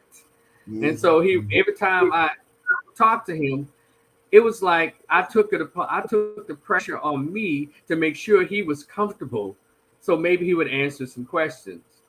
And I didn't have anything like, "Why did you leave me?" and all that. I just want to know, "Hey, can I meet you? Can I see what you look like?" But that's all. I didn't really want anything from the brother, but he was not in the mood to give me anything. But he always bragged about he had two other daughters from a previous marriage, how well they were doing in school and all of that, in college and stuff. I said, "Isn't it interesting? I never met you and everything, but I finished graduate school and all that." He's like, "Oh yeah, just kind of brush it off." So time went on. We talked over the phone 1 minute. It's in the book. I wrote it down all the times that we actually talked on the phone. And it never went past 2 minutes, right? Each time we talked, I don't think it went past 2 minutes. It was me asking him questions. And so when I turned 39, and when this went on for years, I was like, you know what? I don't want to turn 40 and this stuff is still weighing heavily on me. So I decided to look up his address, had 5 addresses, and I told my brother to come with me. This was December 25th, 2000 and what's that? December 25th, 2008? Something like that. Yeah, 2008. December 25th, 2008, 4:30 p.m. And I told my brother, "Let's go to this one, the first one on the list." He said, "No, that's way out there in the suburbs. Let's go to these are closer. So let's go here first, and then we'll work our way back into the city." We went out to that house, and it turned out to be his house. After I rang the doorbell, it was the longest doorbell in history in my mind. And so nervous and all of this, wanting to see who's going to come to the door. When he opened the door, I saw my hand come out first. Then the rest of my body came out the damn door. Oh, wow. And he went around me. She said, "Hey," and my brother came around me and said, "Hey, what's up? My name is Eric." And because I was just standing there staring at him, I said, "Well, damn." I told my brother, I said, "You just see this ish? This is some foolishness." Because my body, I'm looking at my body and my voice. Let's go back, Ron. Let me take you back to when I first heard his voice on the phone. When I called the number for the very first time, he picked up and said, "Yeah, this is Ted, blah, blah." I laid the phone down because I thought I was hearing my damn self on the other end of the receiver. I said, "This is insane." And I picked it up. I was like, "Wow, this is crazy." So he came around and I said, "Yeah, hey, Rico." He's like, "Oh, hey, Rico." I think I don't know if he barely shook my hand or something. But the very first question he had for me was, "So how did you find me?" I said, MapQuest, Google. He said, "Oh, okay. Well, I have to give you an A for effort because I've worked aggressively over the years to prevent you from ever finding me." And my brother's like, "Wow." And so my brother's like, "Come on, bro, let's get the hell out of here." I'm like, "No, I have to hear this." And so I stood. He didn't invite me on the porch. I stood on the steps to the porch for 2.5 hours. Him talking to me as if I was somebody who had stolen a TV from his house the day before and trying to return it. And he lived in this big 2-story beautiful house in the suburbs outside of Memphis. And I was asking him, I said, "Hey, it's Christmas. Where is everybody?" And all they said, "Well, my son is upstairs." I said, "You think I can meet him?" "No, I don't think that'll be a good idea.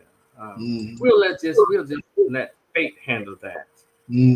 And so I said, "Well, are you married to this is your second wife?" "Yes, my second wife." I said, "Where is she?" "She's behind me listening at the door." And so the lady came out, and she came out on the porch. I said, "How you doing, ma'am? My name is Rico. I just came to meet my dad for the first time. I've never met him before in my life." She said, "I understand. All you have to do is you have to do." And so he says to her, "Hon, I don't know if we've ever had this conversation." And she said, "No, we've never talked about this." Well, when I was young, I had a son, and here he is. I'm like, wow, my brother, like, I'm gone, bro. And so I said, "Nice to meet you." And she went back and she left. she left and came back after about a minute or two and brought the son on the porch for me to meet him. And so that whole thing, man, when it was done, he said, well, before you leave, I said, damn, I didn't know I was leaving. I didn't know the conversation was over. And so I said, you know, I have 2 half brothers and 2 half sisters or whatever. It's bigger than us. He said, no, this ends here with me. And so I'm like, well, I'll be damned. And that's the only time I became a little upset. Through all of that foolishness he was saying and all this backpedaling and deflection and all of this trying to appear that he was intelligent and all of this, it just that didn't bother me until he said that. And then my brother actually asked me, are you okay? I said, I'm good. And so and then it goes on in the story. It talks about when I mailed his wife a letter apologizing for just showing up. And then he gets a letter and calls me immediately, asking me how I can leave his family alone, and need you to leave my family alone. I said, what? And he says to me, well, you come down here and you insert yourself into my family, yelling on the phone. I said, hold on a minute, brother. You inserted me into your family when you inserted your penis inside my mother.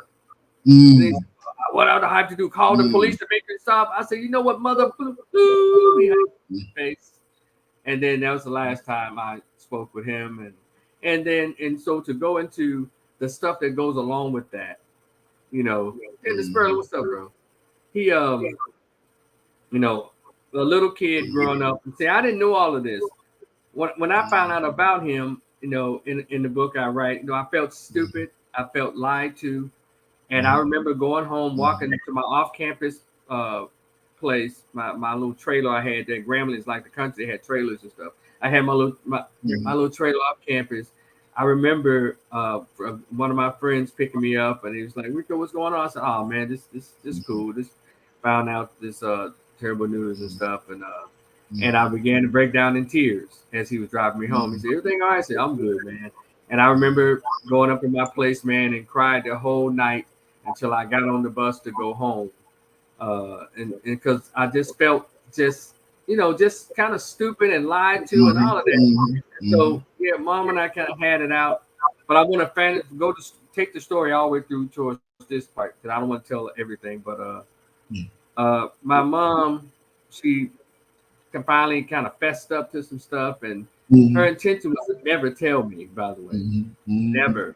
And she was upset with my aunt for that spilling the beans.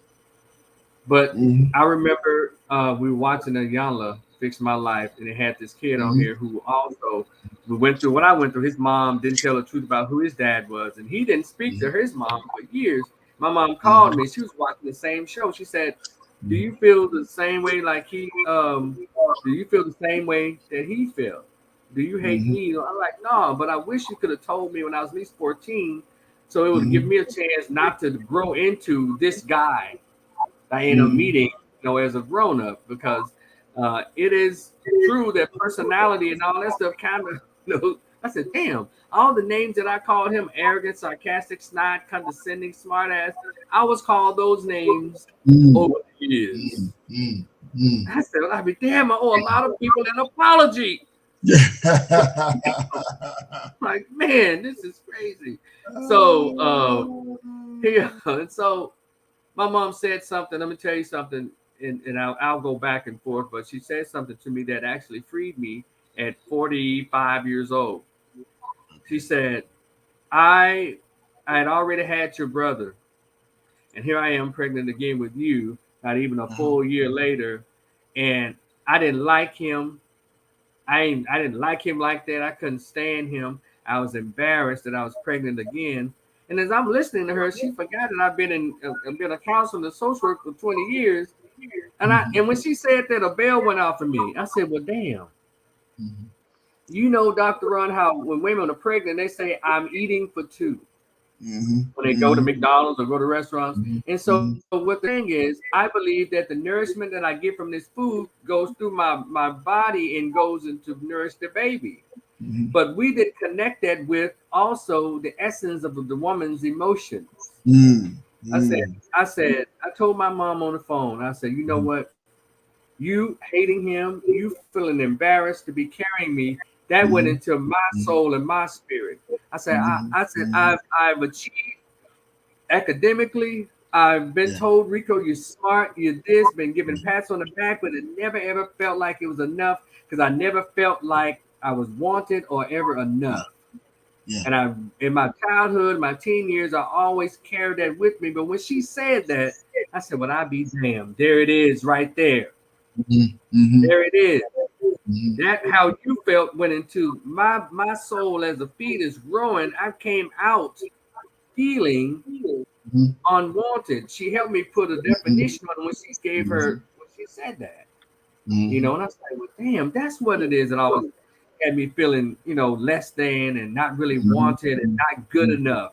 But even though the college degrees and you know, working jobs being pretty good in my field, I still never felt that until she said that. I said, there it is right there. So from then, from 45 to now at 53, I've always been working on, you know, making sure that, you know, I understand where that feeling came from and always been working on trying to rectify it.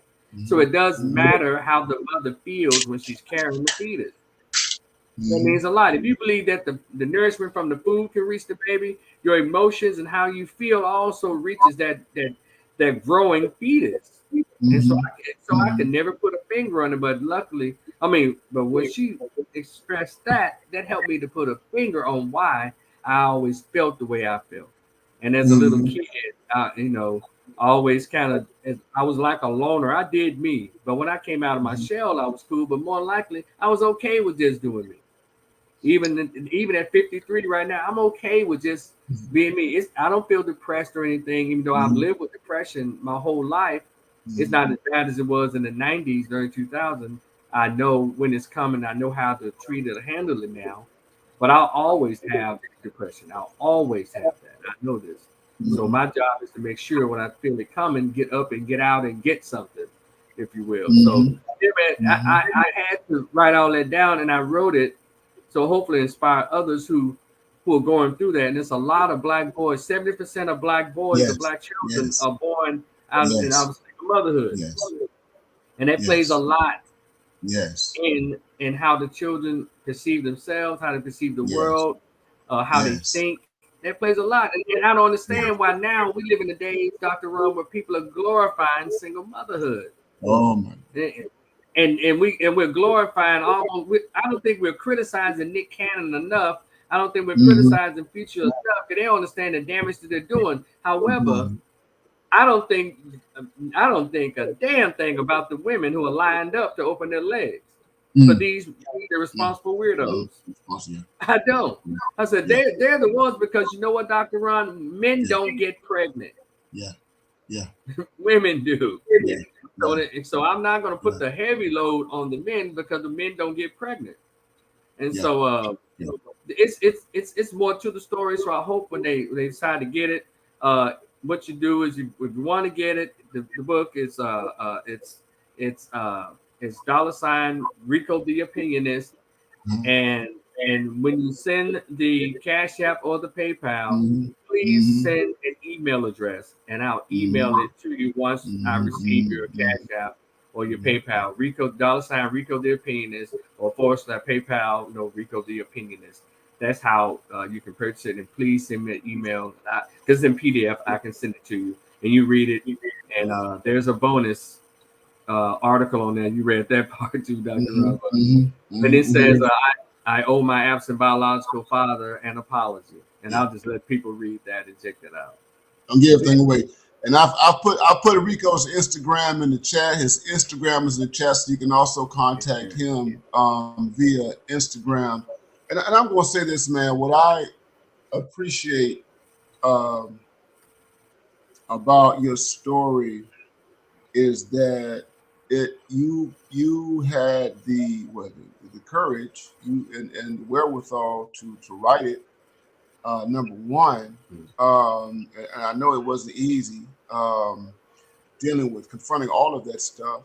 You know, I've sat down. And it's funny, man. And there's one thing, another thing. Here's the thing. So I appreciate your story because I sat down and wrote my narrative years ago. So when I was when I was 36 years old.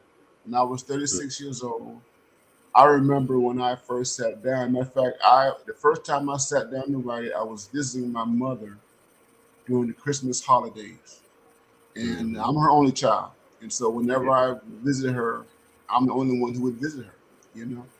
And I would often bring my books and my things with me. I was still I was teaching. I was teaching in South Carolina at Claflin University, and I just decided to just write, you know. And I wrote and wrote and wrote, and then after the holidays, I took it back to South Carolina where I was living, and I continued to work on it and stuff like that. And I never typed it out, but I did type it up. So I did type it up, but I never did anything with it.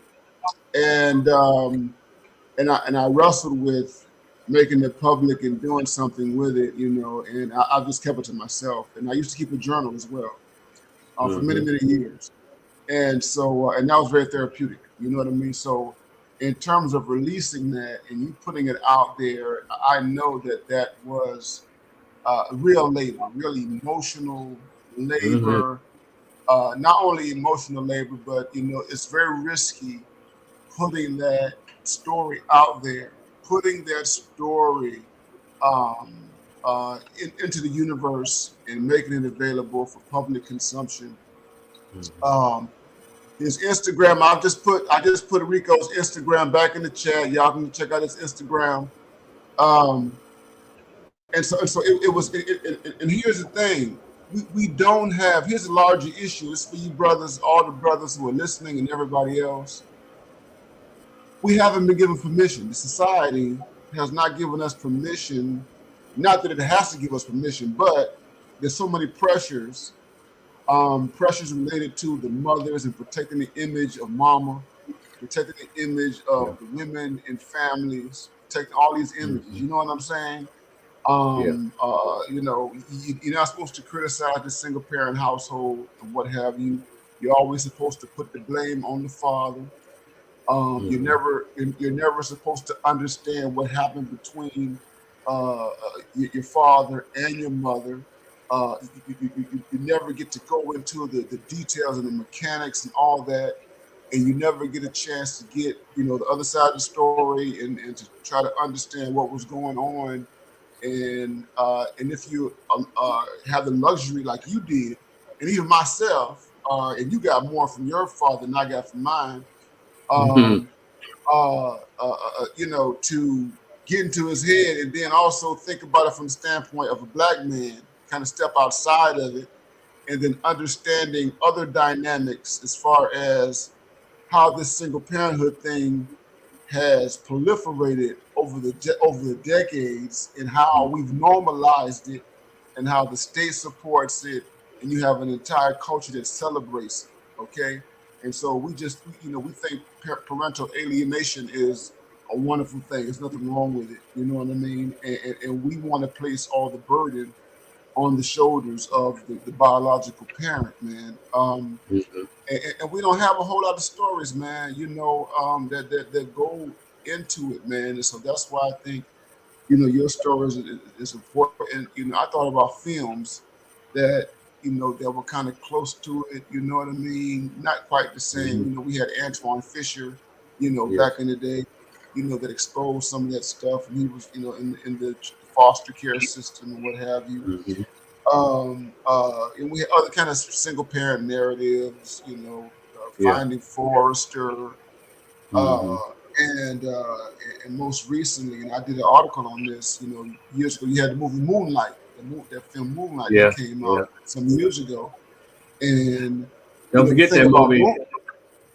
That movie with Jennifer Hudson was there with that young man called Mr. One of the characters' name was Mr. or Mr. something. She was the drug addict, and the little boy and his little friend had to pretty much fend for themselves while she was in jail. Yeah. Remember? I don't know if you know that movie that she was in. Yeah. I haven't watched it, but I'm familiar. It's also I haven't watched it, but so. No, the something of the amazing Mr. It was a long title, something to it, but she was the drug addict, and those two little dudes had to fend for themselves. Well, the one man, his little Asian friend, was like the two little boys were fending for themselves while she was gone, locked up. Didn't even know it. And the thing is that um, I want to encourage black men who have been similarly raised. You know what I'm saying? To talk about their stories if they feel comfortable in doing so, and have the permission to be critical of both your parents. You know what I'm saying? Mm-hmm. I think the very profound thing about it is that I think that we're the first generation that went through this in the way that we did, right? Mm-hmm. Yeah, thanks to the fact. And we're the first generation to go through this the way we did, but and now we're also the first generation after decades later as adults talking about it. You know what I'm Yes. saying? Mm-hmm. And because I'm going to tell you this. So I had a conversation with um, a, a psychologist, a woman who does research on father-daughter relationships. That's all she writes about, and we talked about this, and I was talking about young black men and black children just in general being alienated from the father. You know what I mean? Yes. And I said, listen, all the social scientific literature deals primarily with these single mothers, and it deals with the struggles of these families. Some people call them fragile families and stuff like that. But a lot of the stuff doesn't deal with the impact that living with only one parent has on a child, or being alienated from the other parent. You know what I'm saying? You don't have a lot of stuff that's out there, and so it's only narratives and stories like yours and mine that we have for the world to look at and say, okay, this is what happens when two people who are too young to have kids, too poor or whatever, Mm-hmm. wind up being parents. Yes. People get caught up in the heat of the moment. You know what I'm saying? And it's like, I think, and I get fury. I get. What infuriates me, man, is when I hear people like pathologize the black boys out here, Mm-hmm. cutting up and getting in trouble and stuff like that. You know what I mean? Who come out of these situations. I'm like, these kids did not ask to be here. You Right. know, they didn't choose their parents. You know what I Yes. mean? And so you get a 16-year-old kid who's standing before a criminal judge, and he done committed homicide, and Yes. he done been adjudicated as an adult. He got a murder Mm-hmm. charge, and he's been Yep. raised. You've seen this. You've seen the situation. You know, Mm-hmm. of course, he's culpable for the crime he's committed, but you can't understand his behavior apart from the circumstances that produced him. You know what I'm saying? And, Yes. and, and so, anywho, man, yeah, your story, man. It's did you, man, talk more, man. If you have any more thoughts about that, man? Well, I and it takes me back because I to back when I found out that information, man. It just it helped to fill in some blanks and helped me to kind of forgive myself a little bit and not be so hard on me, because you tend to turn inward a lot of times when you don't have those answers. When you're Mm-hmm. out there as a loner. And by the way, I was around people. I had my mom, my grandma, and then you had these. There's always somebody in the house, but you know what I'm talking about. It was just in my head, it was just me, and I'm Mm-hmm. trying to figure out the world. But and also to add a little more, to add some fairness to it, this happened to me when I was a little kid in the 70s and 80s. I mean, Mm-hmm. in the 80s we still had men around. In the Mm-hmm. 70s, late 70s and 80s, we still had men around.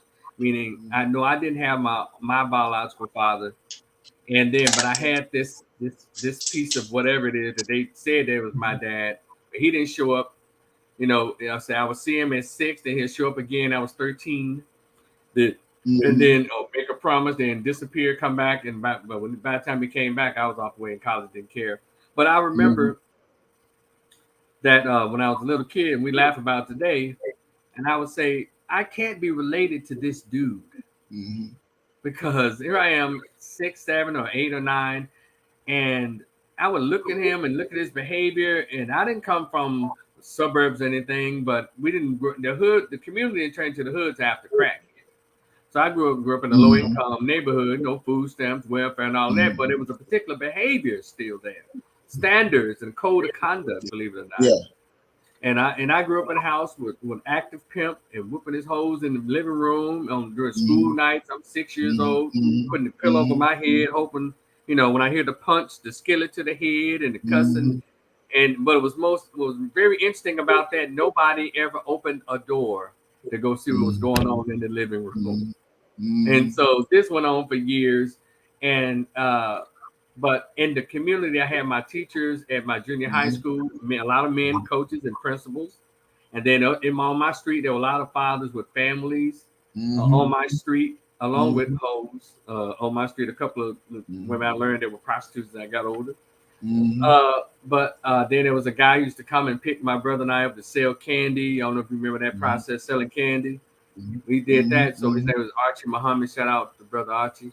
And so I was that kind of balanced it out for me. But what it does, but it still does not replace the process of being raised with a father, having an intimate relationship with your dad, being taught lessons by dad, stuff like that. And then there are folks who say, well, my dad was in the household. All he did was read the newspaper and tell me to go on, boy. That's a reality too, Dr. Ron. But more than likely, it's those of us who don't have them. And then the moms don't have enough wherewithal to at least replace them with a decent, feeling. Some moms don't even do that. And that's a crime and shame in itself. And I wasn't afforded that. At least a decent somebody that you're going to date or marry to not fill in, but add some kind of quality time there. So I was not, my brother and I and siblings, we were not afforded that. So I had to go out the streets and get those positive role models, black men role models. Because after crack, around 95, well, those young men didn't stand a chance because they was handing them crack and trying to give them dope and all that kind of stuff then. So for me, in my development, my development was kind of delayed. Emotionally, socially. I did a lot of things. I did everything, but it wasn't on the same time clock as your average 16-year-old, as your average 14-year-old, your average 18-year-old, because that confidence wasn't there. The exposure that wasn't there. That if you had an appropriate male figure in the household that could teach you and push you in that direction, but if you look back, they were there. I literally had to do everything on my own. My brother as well. And so a lot of stuff I learned lately. So let's talk about, let's say I'm 53, never married, no children, right? And some people looking in like, "Whoa, what's wrong with him? Is he gay or they don't like you?" You fill in the blanks. Yeah, that's what so, I've got it too. I got it too. Yeah. You can't be a man who's never married, no children, but I said y'all should be paying attention to me. Y'all should be looking at all these folks that have all these bastard kids out of wedlock and born in the ghetto. That's who y'all need to be paying attention to. At least I haven't created a single mother or bastard kids. But in our community, that's not considered quality behavior.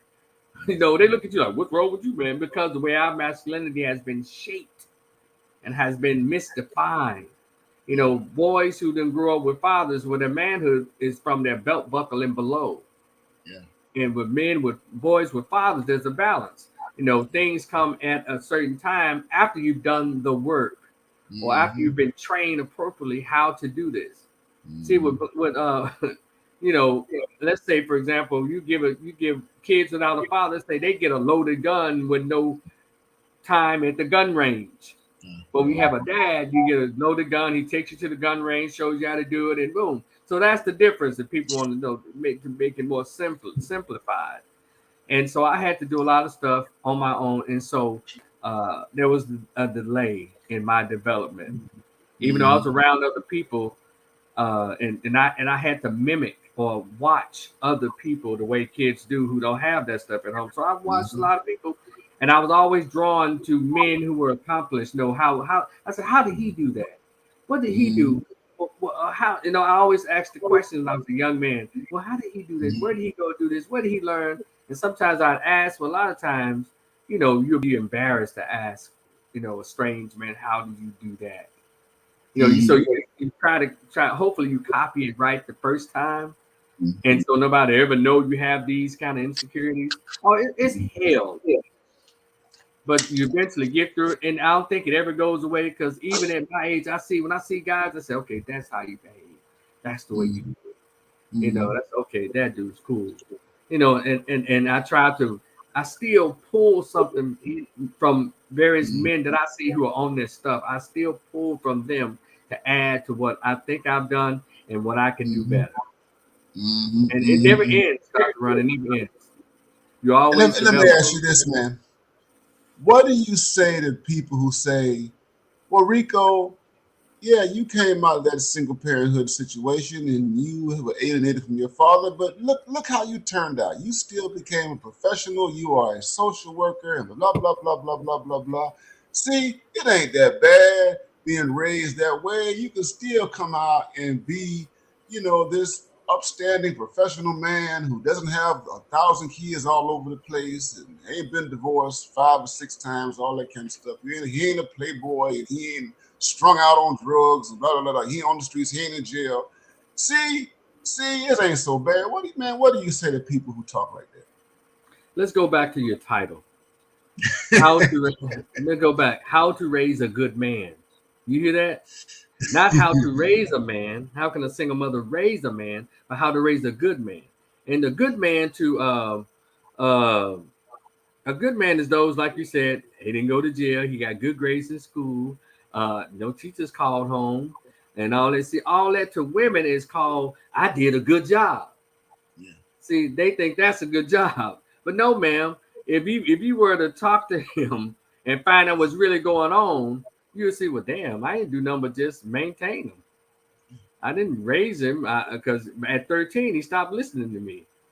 What he did was he humored me, so I wouldn't hear your mouth fussing and trying to hit me and fighting and all that kind of stuff.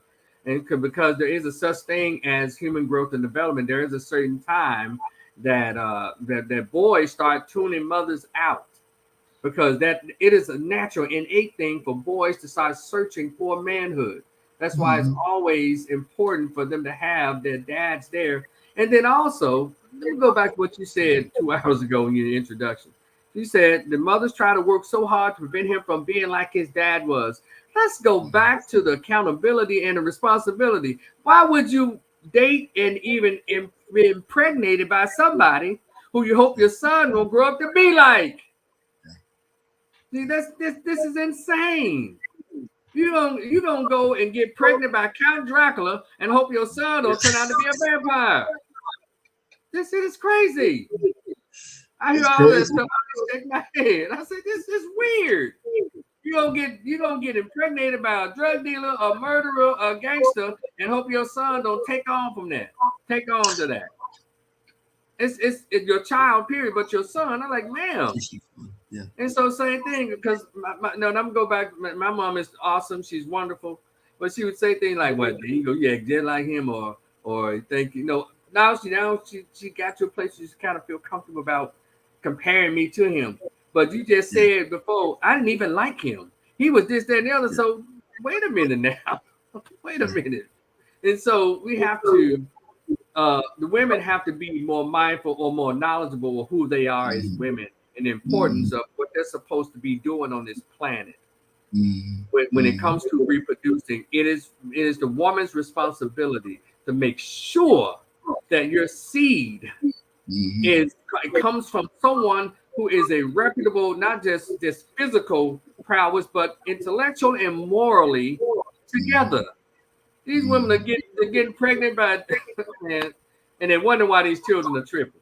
But they get genetics from that what you decide to lay down with, man. And so that's why I say to them, you don't know what you're talking about. If you understood and respected the natural order of things, then we can have a real conversation. You know, so don't tell me that because I came out, And I also shared with you earlier, Dr. Ron, There are a lot of people who are PhDs, they're CEOs, they live in two-story houses, but you mess around and open up that door to inside of them, it's a mess. Yes. It's junky. They were able to do the outside really well, but these people, a lot of these old sociopathic CEOs. I know. these folks got these addictions and these fetishes and these weird things going on. Yeah, they look great on the outside. I'm tickled when I see people. You got this together, but let's have a conversation and find out what's really going on. Not out of malice, but really out of help. And people when are unable to address what's going on the inside, they work out on the outside. It's like women. I don't want to lose any weight. I don't want to find out why I love food, so I'm gonna get my hair and nails did. I'm gonna buy a Chanel bag. And the same thing. It's with our development. Instead of working on inside, go the lazy route and make outside look good. Yeah. You understand how that works? So if someone whenever they say that, they say, you don't know what you're talking about. That's the easy part. But who's raising children right? Who's raising them? Who's going by the natural order of things? And to my religious folks, who's doing what God told them to do? Man and woman under one roof raising a child, sowing seeds that will actually be prosperous and having decent fruit, bearing decent fruit. We got all out of that. So that's been said. You hear it, and I've heard it. Because what they're trying to do is always trying to bring cover to the system of single motherhood. You can't bring legitimacy to that. Yeah. I'm not gonna let you do it because I know how unfortunate it is and what a hell it is to be for a daughter and we're talking about boys to be raised by a single mom because it takes them out of their natural order of existence as boys. Yes. Yeah. Look around these little soft, insecure, unsure boys around here. Hell, their pants tighter than their mamas and their sisters. I'm like, y'all get out of here. And it's not that they're gay, they just have what's called the results of the environment that they raised in. Yeah. And I'm gonna go a bit further if I may. Oh, go there, please. These young men who get in trouble back and forth with the cops, I guarantee you it's a lot of that effeminate energy. Why are you stopping me? Why are you doing this? All that energy. And you have to tell these male beings, you can't do like girls do because women live a different existence. They are viewed as less than dangerous. They're what's called the fairest sex. They're the feminine part of us. And so the police and anybody, they're not worried about women. But you can't act like no woman in a WWE wrestler's body. They're going to kick your ass. They're going to kill you, brother. And we need to see that's why that when you have them raised in these environments without that masculine energy, that sets them up for stuff like that. You cannot snatch your body and move your body around, talk crazy, all this. You're a male. You look at it as a male, a threat, a boy. And read the history of wars. What they've always said, Dr. Ron, kill the men and spare the women. You know why? Because women just fall in line with whoever the victor is. And that's why they're killing these boys. Let's go with Dr. Jawanza Kunjufu talks about countering the conspiracy to destroy Black boys, meaning let's psychologically destroy them systematically through education or whatever else. And the other brother, Foster, he said, kill them before they grow. That brother wrote that book, talks about the similar stuff what Dr. Jawanza talks about. It's the male. If you can feminize him, put him in a dress, and get him insecure about who he is, don't nobody have to worry about y'all. You go to a project and full of thugs and gay dudes and women, you ain't got to worry about that. Police run all over them. All kinds of disorder and chaos. And so that's why it's important to have dads there, appropriate dads, not just men. You can have a strong grandfather, a strong uncle there. Somebody there to add that order and that structure. It's chaos. My house was chaotic, Dr. Ron. Chaos. There was some I'm sure there's some PTSD that I took with me in college. I knew there was a problem because when I graduated finally with my master's degree, I remember taking a deep breath. I remember walking across the stage, and I remember saying, "Just, it's like I was tired because I was like the campus militant, outspoken person." But that I didn't come from that. It came from, I think, when I look back on it, from holding back all that stuff from my household. My school was my distraction from all the experiences in my household. Then when school was over, there was no more distraction. I went home and faced it face to face, and that drove my or began my depression and my drinking, along with other things that came with that. And I remember waking up with tears in my eyes. I said, "Damn, I'm back here. Why is it that I'm waking up with tears in my eyes every other morning around 12 or 1 o'clock in the daytime?" And so that's when I said I have to do something about it. That's when I started the journal. So this thing, it impacts us in more ways that we want to admit, because we got to the place we don't, as you said, we don't want to make the women look bad. We don't want to. We want to make sure we put it on all the men. But I learned a long time ago I can't put it on the men, because women make choice to who they get pregnant by, and they make a choice to carry the baby or not carry the baby. There you go. And it's not that I dislike women. I want everything to be addressed equally and according to where it's supposed to be addressed. That's all. But if you say that, he must got a problem. His mother, he hates women. Please, that's bullets to Superman's chest. That shit doesn't penetrate me. Yeah. It doesn't bother me. I'm so old school in this. None of that stuff. As Kevin Samuel said, it's sign, shame, insults, guilt. They need to be right. He finally put a name to the stuff that's been happening to us for everything. He put an acronym to it. Shout out to Kevin. And that is the truth. Even your own parents will do that to you. They'll try to shame, insult, guilt, need to be right. They'll do that to you. So a lot of boys, I'm telling you, if we don't intervene more, we're going to get more of what we're seeing right now. Angry, acting out, violent young men. We need more. Oh man, listen, man, I appreciate you coming through, man, and chopping up with me and everybody in the chat and all the brothers here in the manosphere and everything. I mean, we talked for almost 4 hours on the phone, man. Last time. We had that way now. Yeah, you know what I'm saying, and we're gonna wrap up and everything, man. Yes. And there's more to be said, man. So there'll be other opportunities for us to chop it up with the brothers and talk about more layers of this stuff. You know what I mean? But as we leave, man, tell us a little bit about what you're doing on Instagram and Facebook. Rico he does his lives on Instagram and Facebook and everything, man. Talk about your work and what you do, as Rico the Opinionist. And just tell everybody, man, if you have any closing thoughts about this conversation, give us that and let everybody know where they can reach you. Okay. Well, thank you so much, man, for bringing this conversation into fruition. And I use my Rico the Opinionist page. You and I discussed, I share with you that in the near future, I'm working on my social work page. My Rico the Opinionist page is basically me sharing opinions about things that's going on.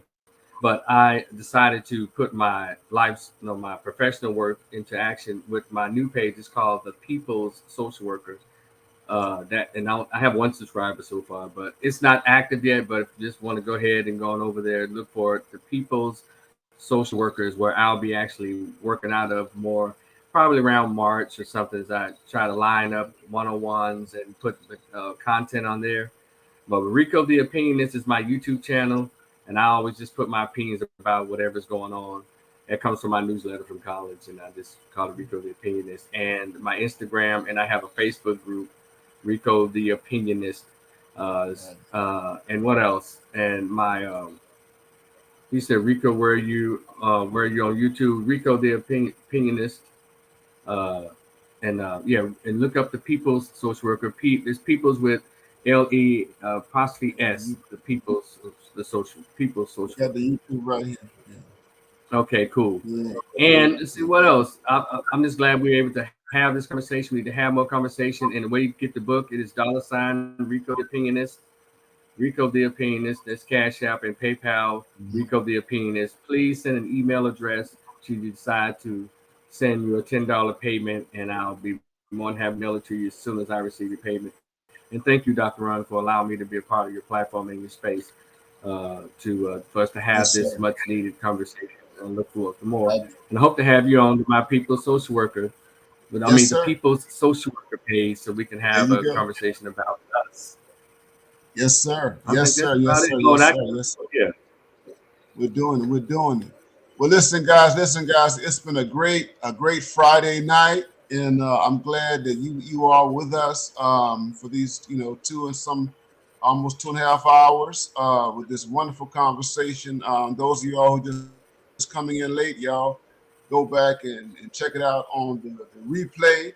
And you all know, again, this is another, BMI, Black Men's Independence, BMA, Black Men's Agency, BME, Black Men's Empowerment, and BMH, Black Men's Happiness Broadcast. And I am the Mad Professor. Remember that, you guys. I am that's the new.